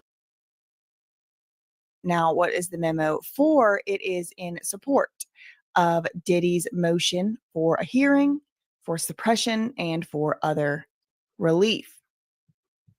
This all has to do with that prison, jail, BOP sweep. Okay. So I just want to go over that quickly with y'all. He says, and I believe this is, let's see, who wrote this? Was it Agnifilo or was it Alexandra Shapiro? Yes, she has really taken the front seat on this part of the trial, on this part of the pretrial stuff. And it really, I mean, I noticed that it was, in my opinion, I mean, from what I noticed, it was after Mark Agnifilo got busted saying that something said legal notes on it that didn't say legal on it at the time. And this is still dealing with that. Alexandra and Mark and, Diddy's lawyers say it is indisputable that a BOP, a Bureau of Prisons investigator based in West Virginia, has been feeding Mr. Combs jail communications to the prosecutors. Okay, based in West Virginia, that is probably like Quantico, or Quantico's in Virginia or West Virginia, somewhere about DC. I'm assuming if this Bureau of Prisons investigators based in West Virginia, but I don't know. I don't know anything more than y'all know just looking at this.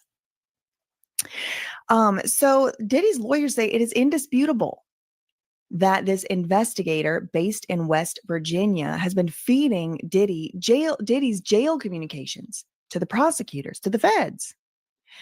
Diddy's lawyers say it is also indisputable that this investigator traveled to New York for a Bureau of Prisons sweep, ostensibly aimed at, quote, potential corruption and contraband at the Metropolitan Detention Center. The lawyers say despite finding none, this investigator inspected and copied Diddy's privileged notes. At the very least, this egregious invasion of Diddy's constitutional rights raises numerous questions that can only be answered through discovery and an evidentiary hearing. So Alexandra Shapiro, this is Diddy's lawyer, we're in Diddy's criminal case. She's saying at the extreme least, at the very least, this behavior of this Bureau of Prisons investigator, it is egregious and it is an invasion of Diddy's constitutional rights.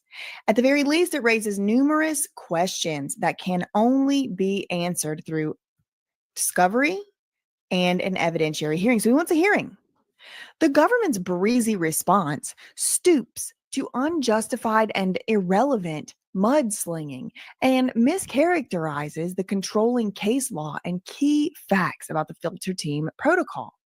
Apparently lacking any concern for the fairness of these proceedings, the feds minimize the breaches of Diddy's privilege and privacy, hoping that this court will accept the government's, that's the feds, unsworn say-so and not bother with a hearing.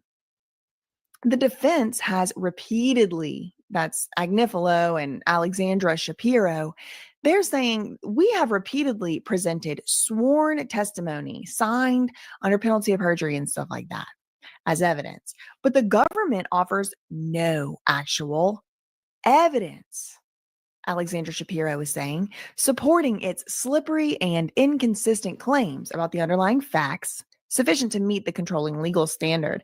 Instead of submitting, for example, a sworn declaration by this investigator explaining in his or her words what happened and why, the feds expect the court to simply accept their unsworn hearsay assertions, even though they are self-contradictory and provide few answers to the legal questions. The court should refuse to do so. The court should insist on sworn testimony from investigator one and the production of his written communications with the prosecutors. Diddy's lawyer says a hearing is the only way to find the true facts so the court can assess how best to remedy this grave violation. The argument is that the government doesn't explain why this investigator searched Diddy's notes, which underscores the Fourth Amendment violation. The government misreads the Second Circuit precedent when it claims that the Fourth Amendment doesn't apply to prison searches.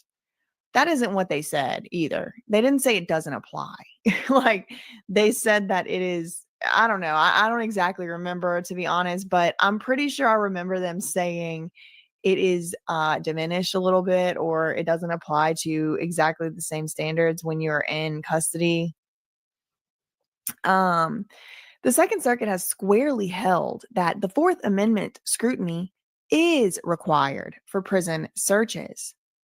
Warrantless searches performed at the instigation of non-prison officials for non-institutional security-related reasons, or warrantless searches which are, quote, intended solely to bolster the prosecution's case against a pre-trial detainee awaiting his day in court, or warrantless searches that are for, quote, to uncover information that would aid them in laying additional indictments against a detainee. These are out of bounds and they may be challenged. Well, if this is true, then that actually helps Diddy a lot, because these are the two arguments that they are relying on. One is that this search was intended just to bolster the prosecution's case, the search of Diddy's notes and things like that. or to uncover information that would aid them in laying additional indictments against a detainee. These are out of bounds and they may be challenged. Additionally, Alexandra Shapiro, they're also claiming over there that this was only to uncover more information, to get more information for the grand jury to add to the indictments. So if this is true, then that doesn't look too good. However, the government is saying these are not the reasons for this search. The feds have always maintained that this was a pre-planned search. They didn't do it for the purposes of searching Diddy. But then Diddy's lawyers are saying even if they didn't, they went into his stuff, into his locker, into his notes, took pictures of it, put it back, didn't tell him. So there's more considerations than just that. Alexandra Shapiro says the issue is not whether the sweep in general was motivated by a larger safety and security initiative. Yeah, this is what I just said. The issue is why Investigator 1 searched and photographed Diddy's personal notes and immediately offered to share them with the feds. That's the issue they're claiming. Diddy's lawyers are claiming the issue is why did this investigator search and take pictures of Diddy's stuff just to immediately share them with the prosecutors? The feds still have not offered any explanation whatsoever for these actions as to the notes, even though the court specifically did ask the prosecutors at the November 19th hearing whether Investigator 1 thought of himself as an agent of the prosecution team and, quote, took it upon himself to aid the investigation effort by photographing the pages. The government refuses to tell the court what Investigator 1 has to say about his motivations or thinking. But that is the dispositive question. So we need to know, Diddy's lawyers are saying, we need to know, what does Investigator 1 have to say under penalty of perjury about his actions? Because all of this hearsay isn't going to cut it, Alexandra Shapiro is saying.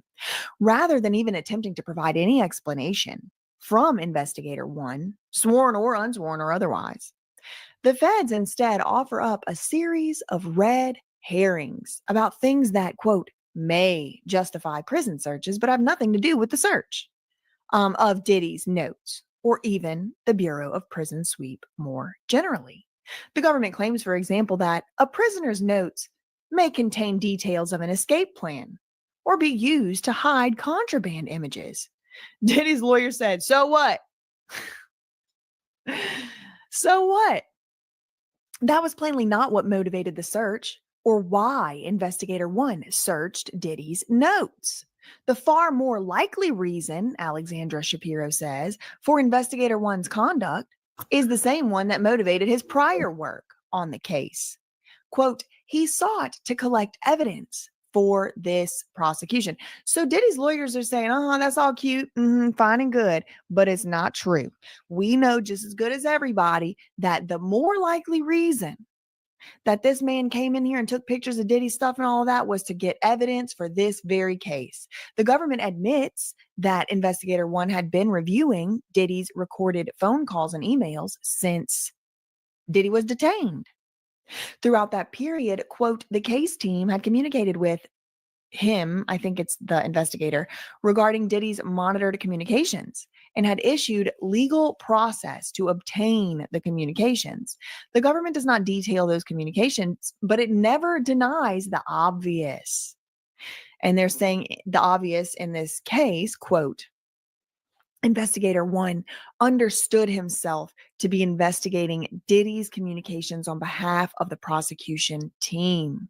The government denies coordination before the search, but even if that was true, the claim ignores the context. Okay, and then what are they saying the context is? That the case team, that's the feds, prior work with this investigator to procure evidence against Diddy. Okay, so they're saying that's all fine and good. Maybe they didn't coordinate together before the search, but they were certainly coordinated and they certainly were acting together in other ways. So Diddy's lawyers are saying, that's just semantics. The government makes contradictory assertions that cannot be resolved without a hearing. So they're saying they need a hearing. On the one hand, the government claims the search was initiated by a prison official for a legitimate penological purpose. But then on the other hand, the feds are admitting that they obtained the BOP notes in connection with a covert investigation into Diddy's ongoing obstruction and witness tampering. The government even says Investigator One's purpose might have been preventing crimes, such as efforts to obstruct proceedings. In other words, to further its ongoing investigation.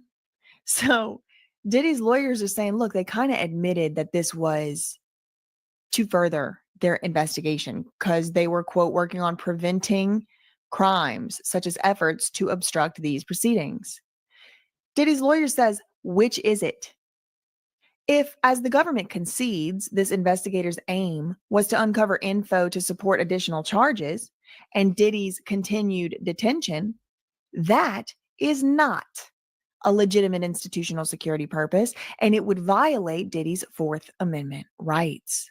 The government's bald assertion that there was a legitimate penological purpose contradicts its own admissions about Investigator One's role. So they're saying the government's contradicting itself with all the different reasons it has given. Notably,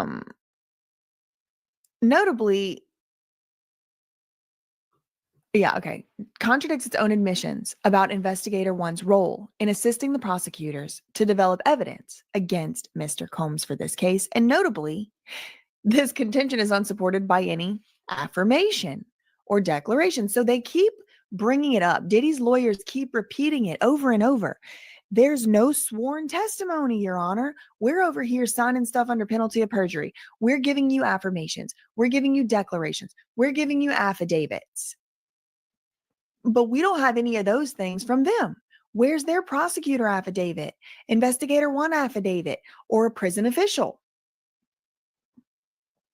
Diddy's lawyer says the court should not blindly accept this self-serving assertion from the government. The only way to ascertain the truth is at a hearing. The government's cases don't even help their case. The Williams versus Ramos case dismissed a claim alleging prison officials confiscated the detainees' legal papers without any involvement of prosecutors. So that one is different because then she distinguishes this case from all of the cases that the government cited. They're saying, no, these don't actually help them. And this one, this has nothing to do with prosecutors. And this other case, Ortiz versus New York, this was something about the prosthesis and medical equipment, like a prosthetic and medical equipment. Again, this had no involvement of prosecutors. They cite another case about the chosen freeholders of County of Burlington. This considered a challenge to a jail's general strip search policy upon their entry into the facility. But this doesn't address the standard for challenging particular search of a pretrial detainee's papers. So that one doesn't count. That one can't help them. They also cite this Stroud case, which predates this other case they had relied on named Cohen by decades. In that case, the Stroud case, papers were seized pursuant to established practice at the penitentiary. And they're saying that in Diddy's case, this was not an established practice. Finally, the United States versus Ciancia considered a challenge to the search of an inmate's mail, which federal law permits. Okay, so they're saying, look, all these cases, Your Honor, that they tried to rely on over there, the feds, none of them hold water, and these are the reasons why. In Cohen, the Second Circuit directed courts not to merely pay lip service to a pretrial detainee's Fourth Amendment rights. Yet that is exactly what the government is asking the court to do here. Take the government's word for it and just ignore all the facts and the logic showing the opposite. The court should resist that invitation to disregard Diddy's rights and paper over the violation. Then the lawyers argue that the government actually violated Diddy's Sixth Amendment rights. The government's only response to Diddy's Sixth Amendment argument is to breezily assert that its conduct was reasonable and caused no prejudice. But the court cannot simply accept the government's claim, especially because it's unsupported by any evidence, and it's implausible on its face. Again, they're renewing. without finding the actual facts through sworn testimony and proof adduced at a hearing. So again, renewing again, we need a hearing. The government says the intrusion was not intentional, but offers no sworn declaration that would enable the court to understand the underlying facts or justify the breach. If investigator 1 inspected the notes and photographed them to assist the prosecutors, as demonstrated above, then that intrusion at issue was intentional government conduct that requires careful scrutiny in the form of a hearing. So they just keep going over and over. We need a hearing. We need a hearing. This is the reason. This is another reason. This is another reason. The government ignores Diddy's case law, criticizing similar government conduct and ordering a hearing. Instead, it cites non-binding, unpublished decisions on whether, in the unrelated Brady context, the Bureau of Prisons was an arm of the prosecution. These cases do not apply. They are inapposite. Since Investigator 1 is obviously a state actor, his actions are attributed to the government for Sixth Amendment purposes. The government, the feds, further contend incorrectly, Diddy's lawyers are arguing, that the government, the feds, never deviated from established filter team protocol. I guess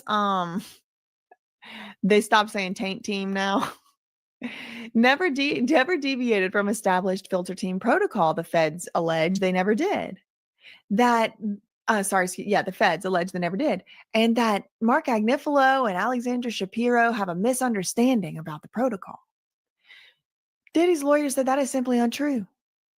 After Diddy was arrested, a filter team prosecutor explained to Diddy's lawyers that the filter team would share a privilege log with the case team, but would afford defense counsel, that's Diddy's lawyers, the opportunity to review identified materials and assert privilege before any potentially privileged documents were shared with the case team.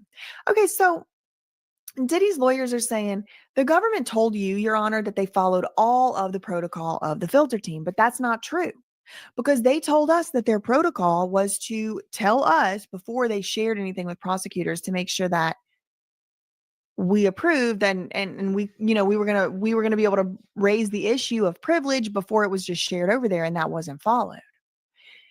Diddy's lawyers say, indeed, the government confirmed this understanding in its prior representations to this court, which squarely conflict with the new position articulated in its opposition brief, when it said our filter review process, our filter team reviews the full device and removes, before the case team can see it, any potentially privileged information. That set of potentially privileged information will go to the defense, and they are able to make privilege calls. That is clearly evidence that the government intentionally diverged from protocol. Okay, so they're saying the government, the feds, they said what their protocol was and they didn't follow it. And now they're trying to tell you they did, but they clearly didn't. And here's some citations to their own admissions as such. And then they're saying this is all the more reason why we need a special master. We need a special referee to come in unbiased, who's not working for these people and with these people because they don't know how to act. The government's bare assertion that the case team prosecutors access the privileged materials inadvertently and not intentionally, this is implausible, particularly considering the government's prior representations to the court about filter protocol. The court should test that claim, again, at a hearing. Again, they want a hearing. Diddy wants a hearing on the issue of this search. Even the redacted portions of the notes still contained facially privileged materials that any lawyer undoubtedly would have recognized as privileged. Again, this is up for debate because did it say legal up on the top or not? Stuff like that. That is particularly true given the case team's awareness of where the notes came from. Okay, so he's saying they're stupid. Alexandra Shapiro is basically saying, Your Honor, please, don't let them fool you. They knew that crap was privilege. Look, listen, I'm not saying I agree with her. I'm just doing, I like to do it from each person's side so it's easier to understand. And she's saying, don't let them fool you, Your Honor. Even the redacted portions of the notes still contain facially privileged materials that any lawyer would undoubtedly have recognized as privileged. This is particularly true considering that the feds, the case team, they knew where the notes came from. They came from inside Diddy's prison locker, jail locker. Their initial concern that they might be privileged. If the prosecutors had any doubts or hesitations as to the meaning of the notes, the proper course of action was supposed to be to communicate with Diddy's lawyers or seek relief from the court. It was not, the proper course of action was not to file the notes on the public docket while seeking Diddy's continued detention. And I actually agree on this one point with them. I don't feel like there was really any need for the government to add on and to pile on this evidence at that stage. And I feel like that did allow an opening for Mark Agnifilo and Alexandra Shapiro and them to make these claims. They say at best the case team was willfully blind to the fact that the notes contained privileged materials and deliberately chose to stick its head in the sand and use them without first confirming that they were not actually privileged. As for prejudice, the defense, that's Diddy and Mark Agnifilo and them, the defense should be permitted to review and respond to the ex parte letter, detailing what the government learned and how it has used the privileged materials. As explained below, the normal process endorsed by the Second Circuit is a castigar hearing. Okay, so the normal process and has been endorsed by the Second Circuit is a hearing under this standard of the castigar court. There's no way the court can fairly and accurately evaluate the fruits question without input from the defense. Indeed, ruling on this issue without allowing Diddy an opportunity to respond to the government's letter would violate due process.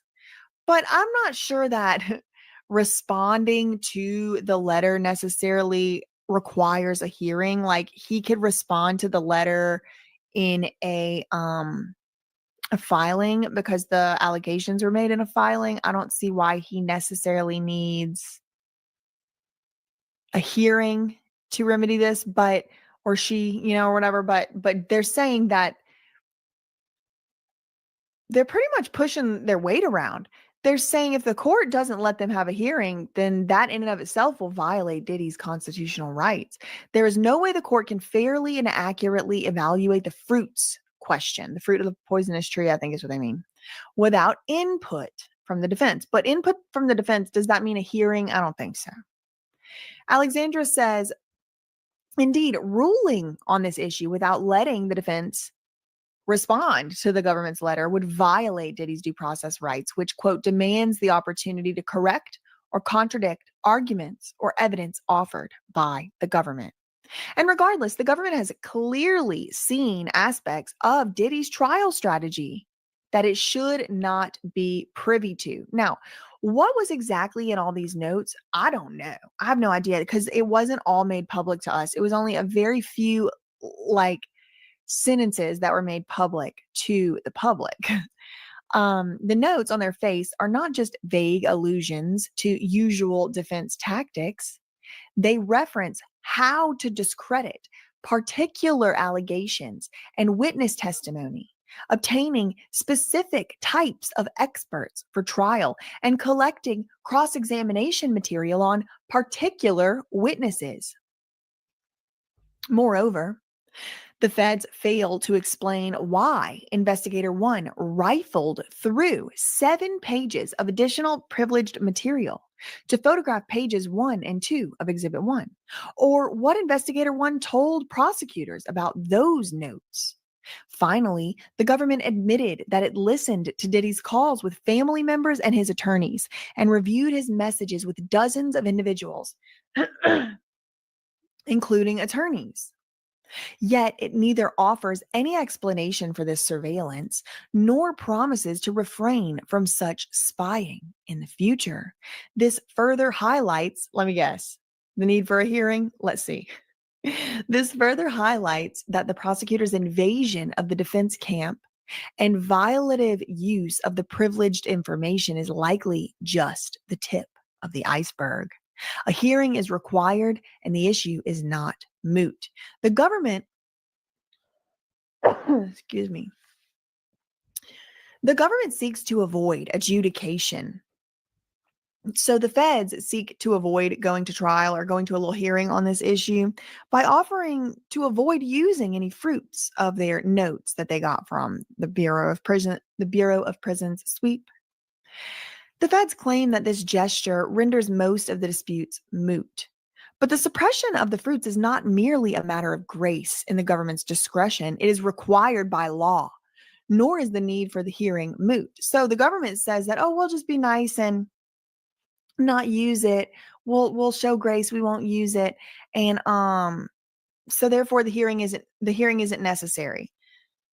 Diddy's lawyers are saying, no, wrong. Back it up. Both of those contentions are incorrect. There's no question that a Fourth Amendment violation, if proven, requires suppression of all fruits. Fruits is like fruit of the poisonous tree. It's like whenever a constitutional right is violated, like in unlawful search and seizure or a Sixth Amendment violation or something like that, specifically like for sure this unlawful search and seizure, the Fourth and Fifth Amendment, then anything that was gotten in that search, like let's say it was a search of a house or whatever without a warrant, anything you found in that house in that search, you can't use it ever. It's considered to be the fruit of the poisonous tree. So Diddy's lawyers are saying, okay, but if we can prove there was a Fourth Amendment violation, that evidence must be suppressed under the law constitutionally. This is also true for violations of the Sixth Amendment. So we're talking about Fourth and Sixth. This is the unlawful search, and the Sixth is the right to represent, meaningfully participate in your defense, the right to an attorney, right to speak to an attorney, stuff like that. Relying entirely on out-of-circuit cases, the feds claim the remedy for a Sixth Amendment violation is suppression of the privileged material only, but not the derivative fruits. But the Second Circuit has already squarely held opposite of that, so the feds are not correct in that, is what Diddy's lawyers are saying. The government must demonstrate that the evidence it uses to prosecute an individual was derived from legitimate, independent sources. The government's out-of-circuit cases do not support its argument. Again, they're going to go and tell the judge all the reasons why the cases the government is relying on just don't actually apply. For example, United States versus Marashi, they approved admitting a certain testimony over a marital privilege challenge. It dealt with purely evidentiary privilege. It had nothing to do with the Sixth Amendment issues. Okay, so this is marital privilege, and this is about evidentiary privilege, nothing about the right to an attorney, the Sixth Amendment, and stuff like that. So Diddy's lawyers are saying, so that case doesn't square up with the Sixth Amendment issue that we take. In a footnote, the Ninth Circuit said, even if it had found a marital privilege violation, it would not have required exclusion of all fruits. Subsequently, however, the Ninth Circuit squarely held that a Sixth Amendment violation does require use and fruits suppression. So we're talking about Sixth Amendment, Diddy's lawyers are saying. So this marital privilege thing over here has nothing to do with the Sixth Amendment. We ain't talking about that. The Ninth Circuit applied Castigar just as the Second Circuit did. So the Ninth Circuit, okay. So they're saying they're going all out of circuit, talking about Ninth Circuit, talking about Second Circuit. But even if we do rely on these cases, they don't really have nothing to do with this. This is not a matter of them just being nice. They are required to not use anything they found as a result of this search. That's what Diddy's lawyers are claiming. Nor is there any legal authority permitting the government to satisfy its obligations under Castigar by simply filing a little letter explaining what investigatory steps it has taken after it obtained privileged materials illegally. To the contrary, under the case law, the government must present evidence and must show, the feds have to show by a preponderance of the evidence that all of the evidence the feds are going to use were derived from legitimate, independent sources, namely, i.e., not from the prison search. The Castigar standard requires an evidentiary showing. There needs to be evidence. And again, Diddy's lawyers are saying there is this, the government said, say so, they heard it through the grapevine, what the prison usually does and stuff. That's not evidence. We need sworn testimony from the investigators or from the prison bureau or from somebody over there, the warden, something. This is standard practice. We need the evidence. The Second Circuit has held that the prosecution cannot satisfy its burden of proof by offering bare, self-serving denials. They can't just come out and say, no, we didn't do that, Your Honor. No, they need evidence. This has been the law of the circuit for decades. The heavy burden cast upon the government to prove independent sources is not satisfied by the prosecution's raw assertion that tainted evidence was not used. The defendant is entitled to a fair hearing at which the government must make an affirmative showing with evidence. And then they're going to argue, in addition to this hearing they want, Diddy also wants appointed a special master. This would be somebody whose job it is to referee the issue of privilege. Because right now, Diddy is saying the filter team, the tank team, they ain't cutting it. They ain't doing their job. Neither the Second Circuit nor any other circuit has ever restricted the use of special masters to exceptional circumstances, as the government tries to argue. To the contrary, special masters are used regularly in jurisdictions around the country, and for good reason. The government criticizes the defense for failing to cite any Second Circuit law disavowing filter teams, but the government itself fails to cite any Second Circuit law approving filter teams. Ooh, that's a good one. The government gets mad at us, Your Honor, because we didn't cite any Second Circuit law disavowing filter teams. They said, okay, well, back at you, government, because y'all didn't cite anything approving them either. Much less holding that they should be standard practice or that special masters are reserved for exceptional circumstances. Nor have courts in this district uniformly or routinely approved the practice. Actually, to the contrary, the implementation of a Chinese wall, especially in the context of criminal prosecution, is highly questionable. I don't know what this Chinese wall is about. I don't know what that's about. If filter teams are standard practice in this district, that is only because the U.S. Attorney's Office here has made a self-interested decision to make it a standard practice. Ooh, that's a good one. Ugh. I know y'all hate it when they make good points, but that's a good one. If filter teams are standard practice, it's because they made it a standard practice by putting their own little silly little filter teams on it. Filter teams are not a standard practice nationwide either, as the government contends. Even within the Department of Justice, no official policy prefers the use of filter teams.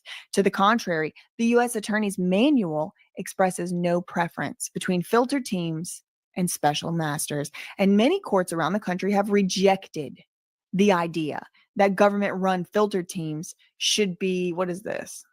De rigueur? I don't know what that means. Should be the run-of-the-mill. Quote, although use of taint teams has been approved in limited factual scenarios, federal courts have generally taken a skeptical view of the government's use of taint teams as an appropriate method for determining whether seized or subpoenaed records are protected by attorney-client privilege. That is because filter teams present inevitable and reasonably foreseeable risks to privilege.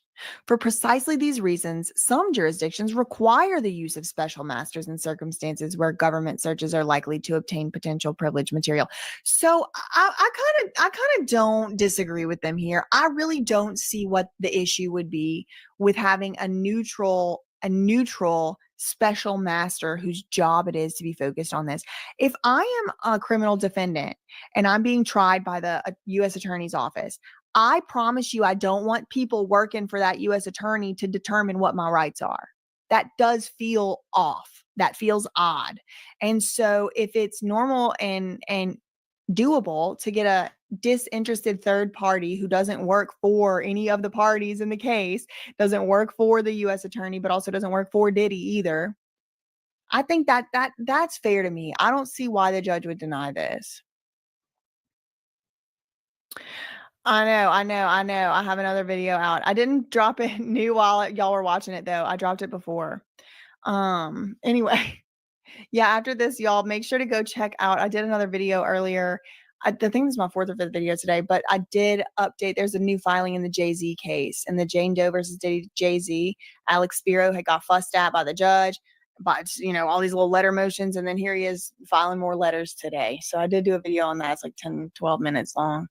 We're almost done with this one though. Okay, so for precisely these reasons, some jurisdictions require the use of the special masters instead of the filter teams in circumstances where government searches are likely to obtain potentially privileged material. Much of the government's argument boils down to an unsupported policy argument that special masters should be disfavored because they slow down proceedings considerably. But there is no evidence that the regular use of special masters in the Sixth Circuit or California state courts, for example, causes delays.